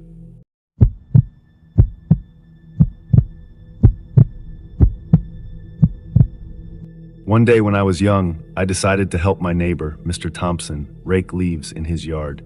Mr. Thompson was an older man who lived alone. He always had a kind smile and was very friendly. It was a bright, cool autumn day, and the leaves fell everywhere. The air was crisp, and the ground was covered with red, yellow, and orange leaves. It was fun to gather the leaves into big piles. The sound of the leaves crunching under my feet was satisfying. After we finished, Mr. Thompson thanked me and offered to walk me home. It was only a short walk to my house. As we walked, we talked about various things like school and my favorite games. I felt happy and safe walking with Mr. Thompson. When we got to my house, everything seemed normal. My parents were not home, but that was usual. They often went out for errands on Saturdays. I had a key to let myself in, so I unlocked the door and stepped inside, with Mr. Thompson right behind me. As soon as we entered, I heard something strange. It sounded like my mom's voice coming from upstairs.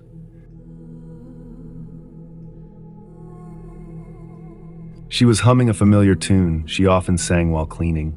It was so clear and unmistakable that I called, "Mom, are you home?" There was no answer. Mr. Thompson and I exchanged puzzled looks. "Are you sure your mom is home?" he asked. I shook my head, feeling a bit confused and uneasy. "No, my parents went out. They said they wouldn't be back for a while." We stood in the hallway, listening carefully. The humming continued, drifting down from the second floor. It was eerie and unexplainable. My heart started to race. I decided to call my dad to check. I pulled out my phone and dialed his number, my hands shaking a little. "Dad, are you and Mom home?" I asked when he answered. My dad's voice was calm. "No, we're still out running errands. We won't be back for another hour." "Why do you ask?" I told him about the humming we were hearing. There was a long pause on the other end of the line. "Are you sure you heard humming?" he finally asked. I nodded even though he couldn't see me. "Yes, I'm sure. Mr. Thompson heard it too." My dad sounded concerned. "Stay outside until we get back. Don't go upstairs. Just wait outside, okay?" I agreed, and we quickly left the house. We stood in the front yard, staring at the house, which now felt cold and unwelcoming. As we waited, I couldn't shake the feeling of being watched. The neighborhood was quiet. The leaves rustled softly in the breeze, and the sky was turning gray as clouds moved in. The once beautiful day now felt dark and foreboding. I glanced at Mr. Thompson, who was looking at the house with a serious expression. It made me feel a bit safer knowing he was with me. Time seemed to crawl as we stood there, watching the house. Every minute felt like an hour. I kept expecting to see someone appear in the window or hear another strange sound, but nothing happened. The humming had stopped as soon as we left the house. Finally, my parents' car pulled into the driveway. I felt a wave of relief wash over me. They got out of the car, looking worried. My dad came over and hugged me. "Are you okay?" he asked. I nodded, though I still felt a bit shaken. "We heard the humming coming from upstairs," I told him again. It sounded just like Mom. My dad looked at the house, then back at me. "Let's go inside and check it out together," he said. My mom and Mr. Thompson followed us. We all walked in together, my dad leading the way. The house was silent now, but the feeling of unease lingered. We went upstairs, checking each room carefully. Everything was exactly where it should be. There was no sign of anyone else being in the house. My mom and dad looked at each other, puzzled. "There's no one here," my mom said softly. I felt a shiver run down my spine. It didn't make any sense.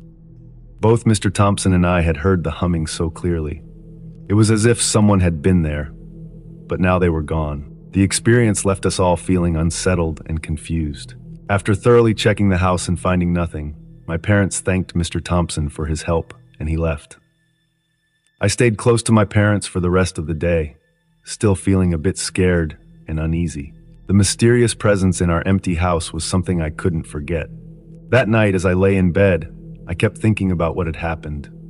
The house was quiet now, but every little sound made me jump. I couldn't shake the feeling that something or someone had been there. I tried to convince myself that it was just my imagination, but it was hard to believe. The experience taught me to always trust my instincts and to be cautious. Even now, as I look back on that day, I can't explain what we heard. It remains a mystery, a strange and eerie memory from my childhood. And every autumn, when I hear the leaves rustling, I'm reminded of that day and the mysterious presence in our home. Before we get into the next story, if you come for the first time, please make sure to subscribe to our channel and press the bell icon for upcoming scary stories. We need your support. Please share these stories with your friends and family. Thanks.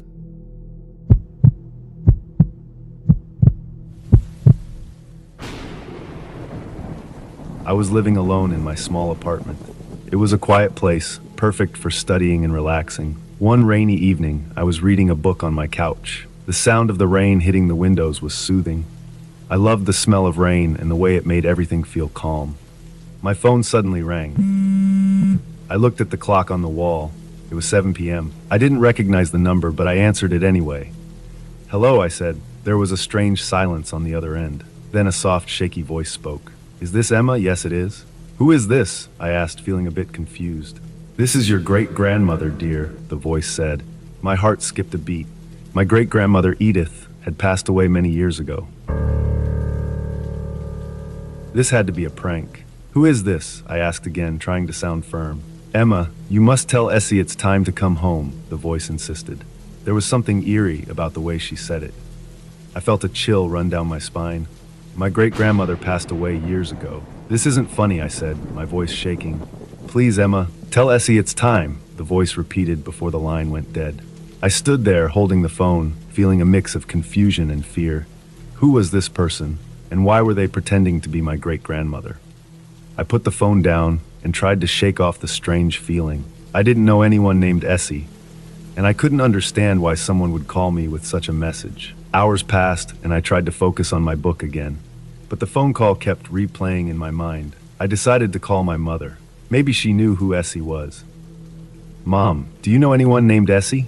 I asked when she picked up. My mom was quiet for a moment. "Essie was your grandmother's nickname. Her real name was Estelle." I felt a shiver go through me. But why would someone call me about her? "It was a strange call, Mom.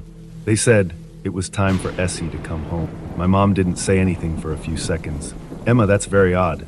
Your great-grandmother used to call your grandmother Essie, but she's been gone for decades." I felt my stomach twist in knots. "Mom, what if it was her? What if she was trying to tell us something?" "Don't be silly, Emma. It was probably just a prank. Don't think too much about it," my mom said, trying to reassure me. We talked for a bit longer before hanging up. I tried to push the strange call out of my mind, but it lingered there like a dark cloud. Later that night, I got another call. This time it was my mom again, but her voice was shaky. "Emma, I have some bad news. Grandma passed away a few hours ago." I felt the room spin. "What? How? When?" I stammered. "She was at home. They think it was a heart attack." "It happened around the same time you got that call," my mom said, her voice breaking. Tears filled my eyes. "Mom, do you think it was her? Great-grandma Edith, trying to warn us?" "I don't know, Emma. It's so strange, but we have to stay strong. Grandma would want us to," she said softly. I hung up and sat in silence, the eerie phone call playing over and over in my mind. My great-grandmother had passed away long before I was born, but I had heard stories about her. She was a strong, loving woman who cared deeply for her family. Could it have been her voice on the phone, trying to send a message from beyond? The next few days were a blur. We had to arrange the funeral and deal with the shock of losing Grandma. I couldn't shake the feeling that the phone call was more than just a coincidence. At the funeral, I looked around at my family. Everyone seemed to be in a daze, dealing with their grief in their ways. I kept thinking about what the voice had said. "Tell Essie it's time to come home." It felt like a message, a sign that Grandma was now with her mother, my great-grandmother. I sat on my couch, the events of the past few days weighing heavily on me. I picked up my phone and looked at the call log. The number that had called me was unknown, untraceable. I decided to do some research on paranormal experiences. I found stories of people receiving messages from loved ones who had passed away. Some believed these messages were signs of love and protection, letting us know that our loved ones were still with us in spirit. I thought about Grandma and great-grandma Edith. Maybe the phone call was their way of saying goodbye, of letting us know that they were together now. It was a comforting thought, even if it was a bit eerie. From that day on, I kept my phone close, wondering if I would ever receive another mysterious call. The experience left a lasting impression on me, a reminder that sometimes the line between this world and the next is thinner than we think.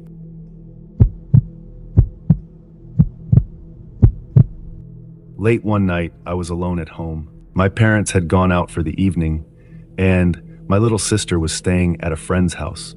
I was a young teen then, around 14 years old. The house was quiet, and I could hear the ticking of the clock in the living room. It was a cozy, two-story house in a peaceful neighborhood, surrounded by tall trees and a well-kept lawn. I had finished my homework early and decided to spend some time chatting with my friends online. I went up to my room, closed the door, and turned on my computer. The glow of the screen lit up my room as I logged into the chat room where my friends and I often hung out. We talked about school, shared funny videos, and played games together. It was a typical night, or so I thought. As the night went on, one of my online friends, who went by the name Shadow Walker, started to act strangely. Shadow Walker was someone I had met online a few months ago. We had never met in person, but we chatted often. That night, Shadow Walker seemed to know a lot about what I was doing. He commented on the blue shirt I was wearing, and even mentioned the snack I had just eaten, a bag of chips that I had grabbed from the kitchen. At first, I thought it was just a coincidence. Maybe I had told him about my favorite shirt before, or perhaps he had seen me eating chips in a photo I posted. But then he started to get more specific. He described the way I was sitting in my chair, the posters on my walls, and even the way I had tied my hair in a ponytail. My heart began to race as I realized that Shadow Walker was describing things he shouldn't have been able to see.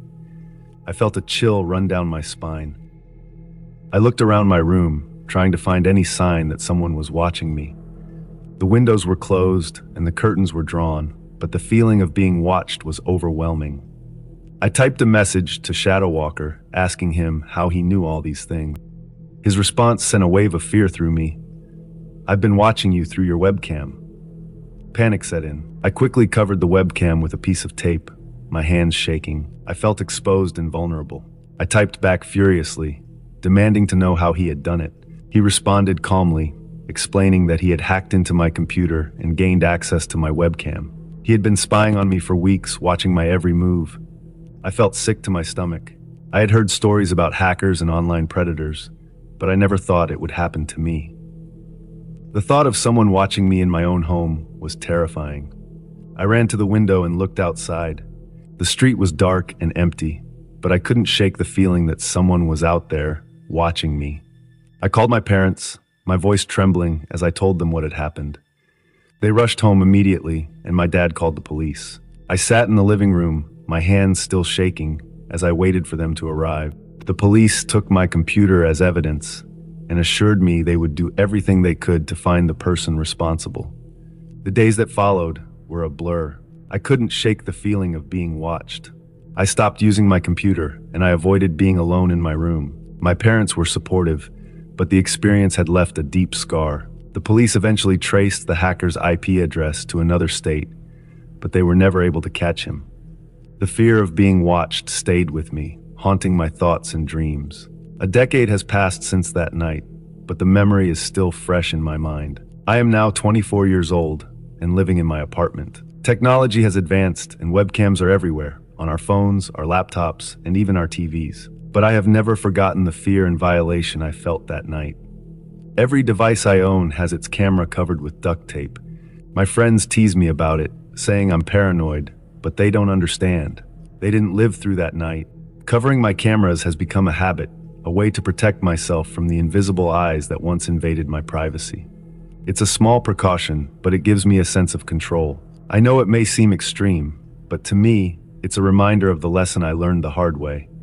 You can never be too careful. Living alone has its challenges, but it also gives me the space to heal. I have learned to be more cautious online, and I am always aware of the potential dangers. I use strong passwords, update my software regularly, and am careful about the information I share. The experience has made me more vigilant, but it has also made me stronger. Sometimes, late at night, I still feel a twinge of fear when I think about that night. I remember the chilling realization that someone was watching me, and I reminded myself to stay vigilant.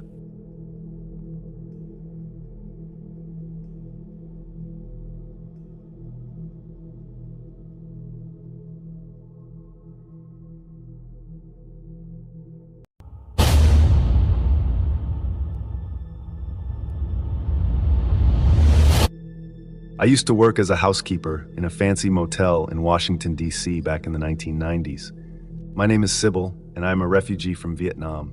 Although I didn't speak much English, I was one of the hardest workers there. Everyone liked me because I was kind, and I took great pride in my work. The motel staff trusted me, and even the guests would leave little notes thanking me for keeping their rooms so clean.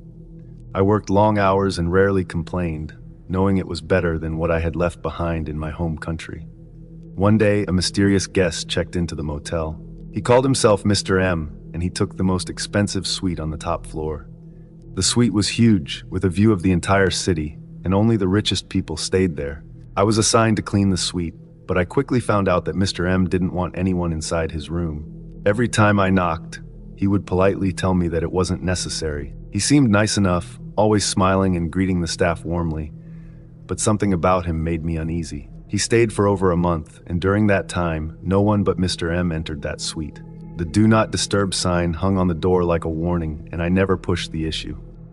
Then one day Mr. M was gone. The sign was removed, and there was no trace of him anywhere in the motel. We assumed he had checked out early in the morning, slipping away quietly, without needing any help. But when the front desk checked the records, there was nothing. No one remembered him leaving, and his name was not listed among the checkouts. It was like he had vanished into thin air, leaving nothing behind. The motel manager was puzzled, but since Mr. M had paid in advance with a credit card, no one made a fuss. I was asked to clean the suite. I hesitated for a moment before opening the door, something inside me telling me that I should turn back. But I was a professional, and I had a job to do. As soon as I stepped inside, a terrible smell hit me. It was thick and rotten, like something had died. I gagged and covered my nose, my eyes watering as I took in the sight of the room. It was a mess. The once luxurious suite was in complete disarray, as if a wild party had taken place. Furniture was overturned, empty bottles littered the floor, and the bed was unmade, the sheets tangled and stained. But the worst part was the smell. It seemed to be coming from the closet, where the door was slightly ajar. I felt a chill run down my spine as I approached it, every step filled with dread. The closet was dark, and the smell grew stronger as I pulled the door open. Inside, among the scattered clothes and shoes, was a cardboard box. It looked out of place, sitting there like it had been forgotten. My hands trembled as I reached for it, knowing that whatever was inside would be something I could never unsee. The box was light, but the smell was overpowering. I lifted the lid and immediately screamed, dropping it as I stumbled back. Inside the box was a large clump of hair, matted and filthy, with strands soaked in dried blood. The sight of it made my head spin, and I couldn't think straight. I had to get out, had to get away from that terrible place. My heart pounded in my chest as I ran for the door, but my legs felt weak, like they could give out at any moment. I made it to the elevator, my hands shaking so badly I could barely press the button.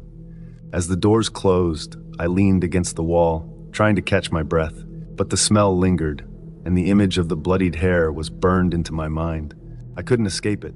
It was too much. I fainted before the elevator reached the lobby. When I woke up, I was surrounded by people, motel staff, paramedics, and the police. The motel had become a crime scene, with officers swarming the suite, taking pictures, and gathering evidence. The police questioned me, but I was too shaken to say much. They told me that Mr. M had used a fake identity and a stolen credit card to check in. The victim was identified as a bold movie worker who had been missing for weeks. The hair in the box was hers, a gruesome piece of a larger, darker mystery. I never returned to that motel. I quit my job that day, unable to face the horrors I had uncovered. The experience left a deep scar on me, one that I carried with me for the rest of my life. I never forgot the terror of that day, the smell, the sight of that box. It haunted me in my dreams, and no matter how much time passed, I couldn't shake the feeling that I had narrowly escaped something far worse than I could ever imagine. Before we get into the next story, if you come for the first time, please make sure to subscribe to our channel and press the bell icon for upcoming scary stories. We need your support. Please share these stories with your friends and family. Thanks.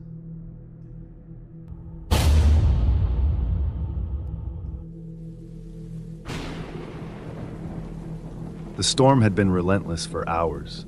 Rain pounded on the windshield as I drove down the lonely highway, my knuckles white as I gripped the steering wheel. The wipers worked overtime, barely keeping the road visible through the downpour. I was on a solo road trip, just trying to get away from everything for a while, but the bad weather and a car accident up ahead had delayed me more than I'd expected. Now it was well past midnight, and I was exhausted. When I finally spotted a flickering neon sign up ahead, I sighed with relief. The sign read Sunset Motel, though the S was burnt out, leaving it as Unset Motel. I didn't care. I needed to rest. I pulled into the gravel lot, the car's tires crunching under the weight.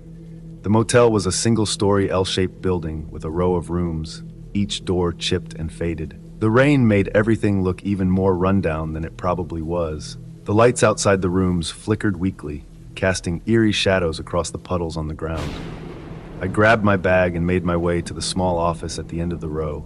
The door creaked as I pushed it open, a bell jingling above me. The place smelled of mildew and stale cigarettes. Behind the counter stood a man, slumped in a chair. His face was gaunt, and his eyes were small and sunken, giving him a rodent-like appearance. His greasy hair clung to his forehead, and his thin lips curled into a smile that didn't reach his eyes. "Need a room?" His voice was raspy, like he hadn't spoken to anyone in a while. "Yes," I replied, trying to ignore the uneasy feeling creeping up my spine. "Just for the night." He nodded, reaching under the counter to grab a key. His hand trembled slightly as he handed it to me. "Cash only," he said, his eyes lingering on my face for a moment too long.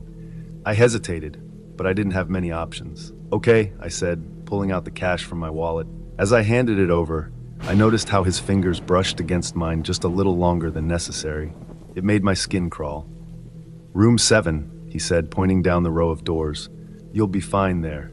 I muttered a thanks and hurried out of the office. The rain had let up a bit, but the wind still howled through the gaps in the motel's walls. I found room 7 easily and unlocked the door. The moment I stepped inside, I was hit with a musty, sour smell that made me gag. The room was small, with peeling wallpaper and stained carpet. The bedspread was tattered, and when I turned on the light, I saw roaches scatter across the floor. Disgusted, I backed out of the room, deciding then and there that I wasn't staying.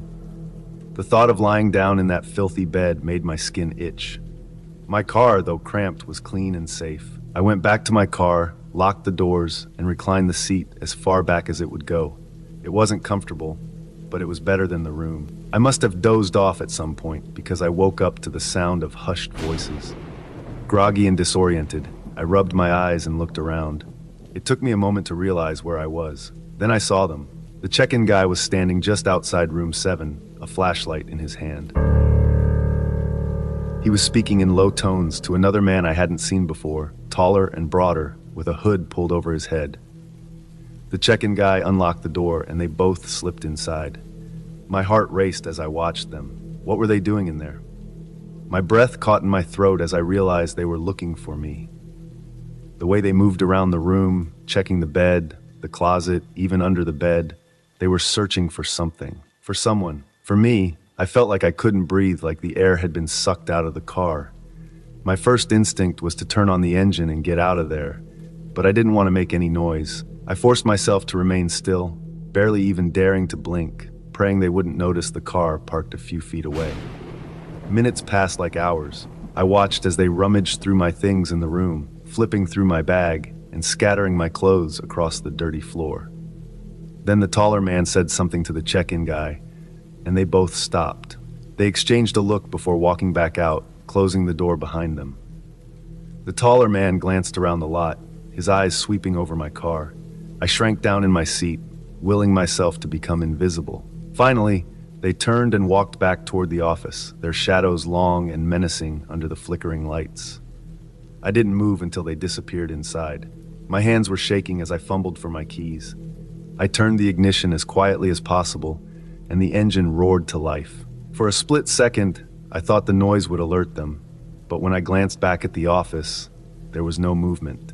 I backed out of the lot, keeping my headlights off until I was far enough down the road. My heart pounded in my chest, and every nerve in my body screamed at me to get as far away from that place as possible. The rain had stopped, but the night was still dark and heavy around me. I drove for miles before I finally dared to turn on the radio. I needed to hear something, anything, to drown out the terror that still clung to me. As the morning light began to creep over the horizon, I found a diner and pulled in. I didn't have much appetite, but I needed to gather my thoughts. I ordered coffee and picked up an old newspaper someone had left on the counter. As I flipped through it absently, one headline caught my eye. Local motel shut down after investigation. The article detailed how the Sunset Motel had been closed just days after I was there, citing suspicious activities and the arrest of the owner for human trafficking and other crimes. My blood ran cold as I read the words. I had narrowly escaped something far worse than a filthy room.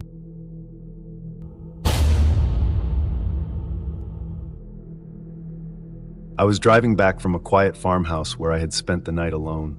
The farmhouse was peaceful, surrounded by open fields, and gave me a sense of calm. The weather was cool, and the drive through the countryside was pleasant, with rolling hills and the occasional farmhouse scattered along the road. I hadn't planned on stopping anywhere, but it was getting late, and I didn't want to drive through the night. As darkness fell, I decided it was best to find a place to rest for the night. That's when I spotted a small, run-down motel at the side of the road. The motel looked old, like it hadn't been updated in decades. The paint on the walls was peeling, and the neon sign flickered dimly, casting an eerie glow on the empty parking lot. There were no other cars around, and I wasn't sure if the place was even open, but I was too tired to keep driving. I pulled into the lot and parked near the office. Inside, the air felt stale, and there was a musty smell that hit me the moment I walked in. The man at the front desk was old, with gray hair and a distant look in his eyes. He barely spoke as he handed me a key. I didn't ask questions. I just wanted a place to sleep. My room was at the far end of the motel. As I walked toward it, I noticed how quiet everything was.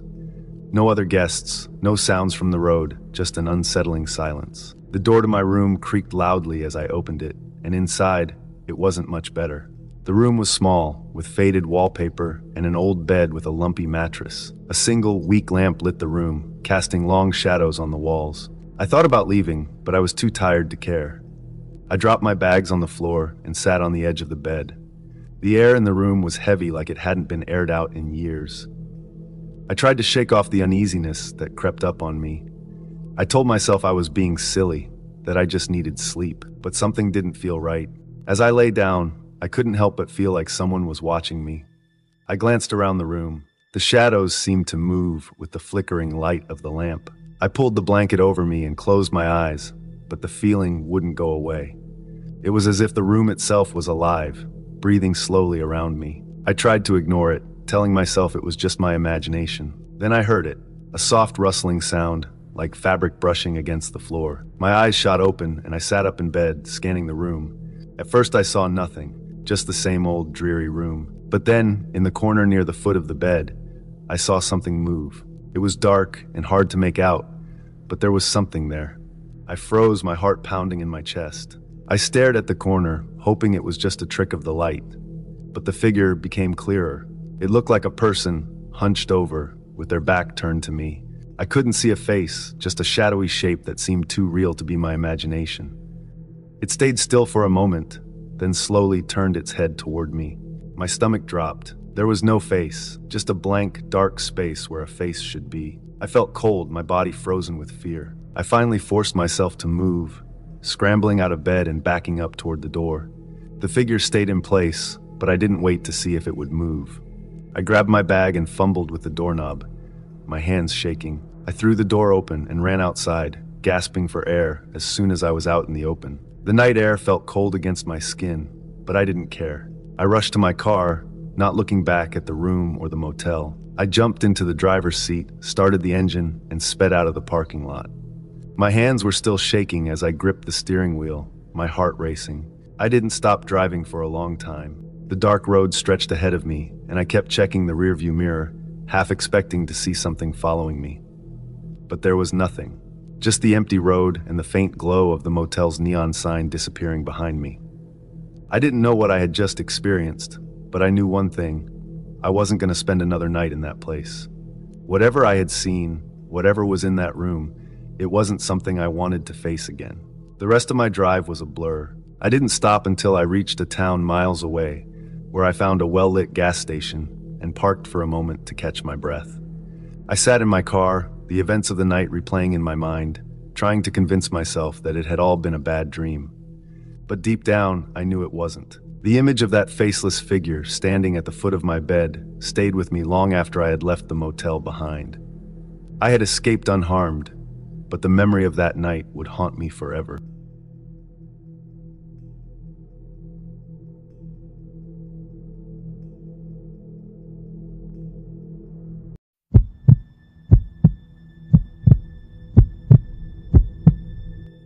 My name's Jake, and I'm a city guy.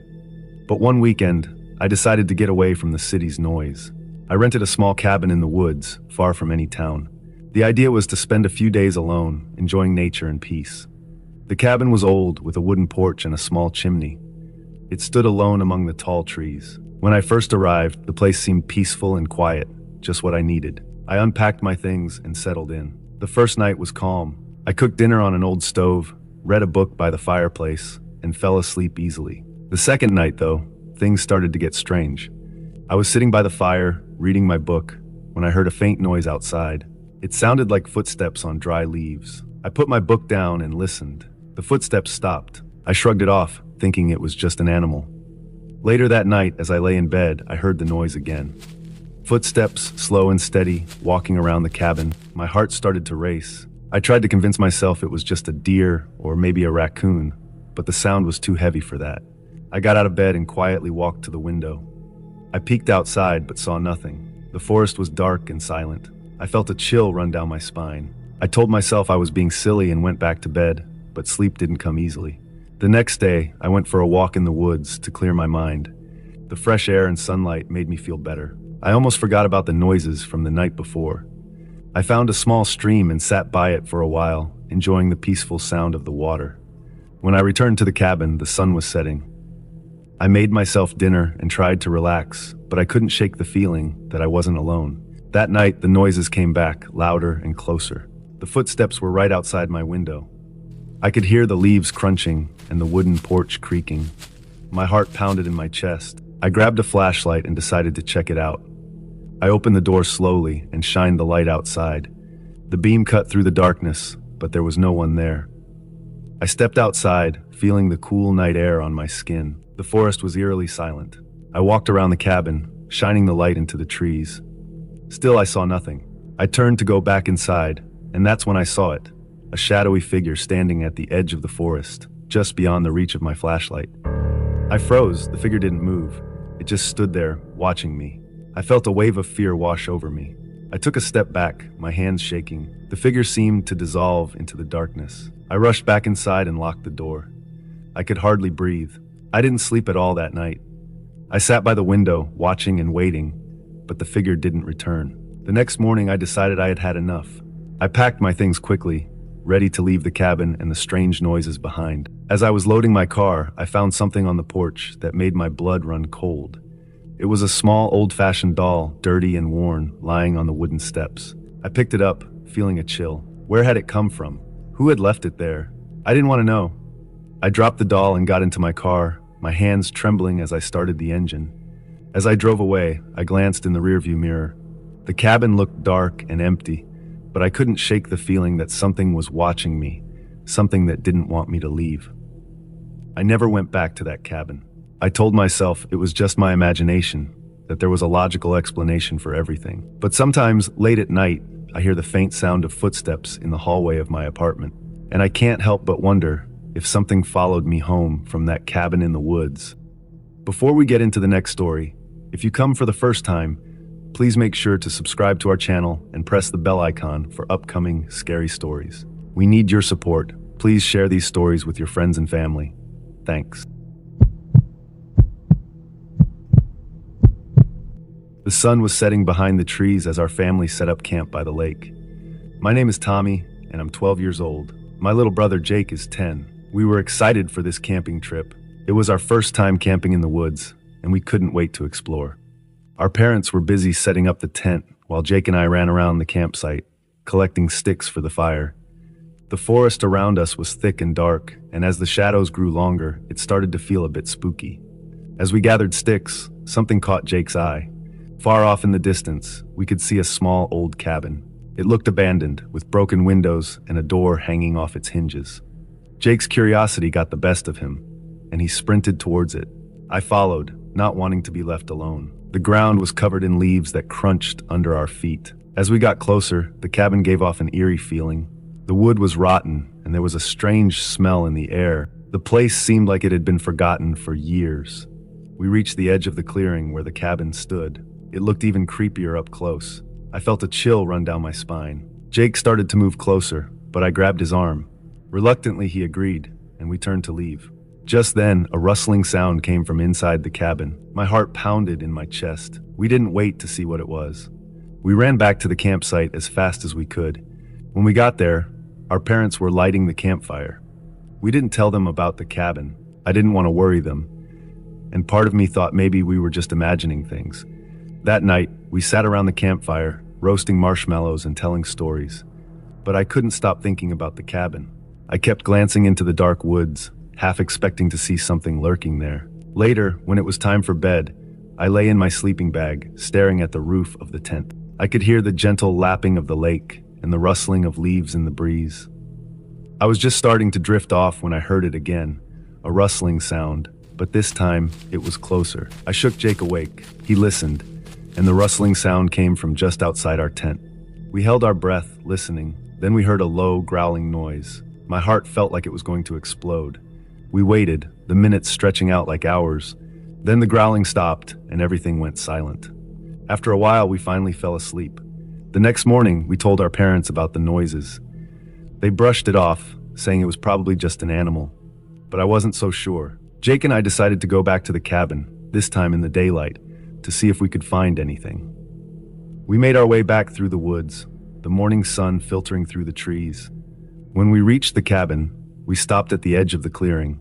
There were footprints in the dirt, big ones. We followed the footprints to the cabin door. It was open now, creaking on its rusty hinges. We peeked inside and my heart sank. There, in the middle of the cabin, was a bed with a tattered blanket. On a small table next to it was a knife, covered in something dark and sticky. Fear gripped me, and we turned to leave, but standing in the doorway was an old man. His hair was wild, and his eyes were dark and empty. He was holding a long, sharp knife, and he was looking right at us. He demanded to know what we were doing there, stepping closer with each word. We stammered out an apology, backing away slowly before turning and running as fast as we could. We didn't stop running until we reached the campsite. Our parents saw the look on our faces and knew something was wrong. We told them everything, and Dad immediately called the police. The police arrived quickly and went to the cabin. They told us to stay at the campsite. We waited, huddled together, feeling scared and helpless. After what felt like forever, the police came back. The old man in handcuffs. He looked even more menacing up close, but now he seemed defeated. "He's been living out here for years," one of the officers said. "Wanted for some serious crimes. You boys were lucky." That night we packed up and went home. The woods didn't feel like an adventure anymore. They felt dangerous and dark. Jake and I didn't talk much on the way back. We were too shaken by what had happened. When we finally got home, I felt a sense of relief. But I knew I would never forget that old cabin in the woods, the eerie feeling that something wasn't right, and the terrifying encounter with the old man. It was a camping trip that turned into a nightmare, and it would haunt my dreams for a long time to come.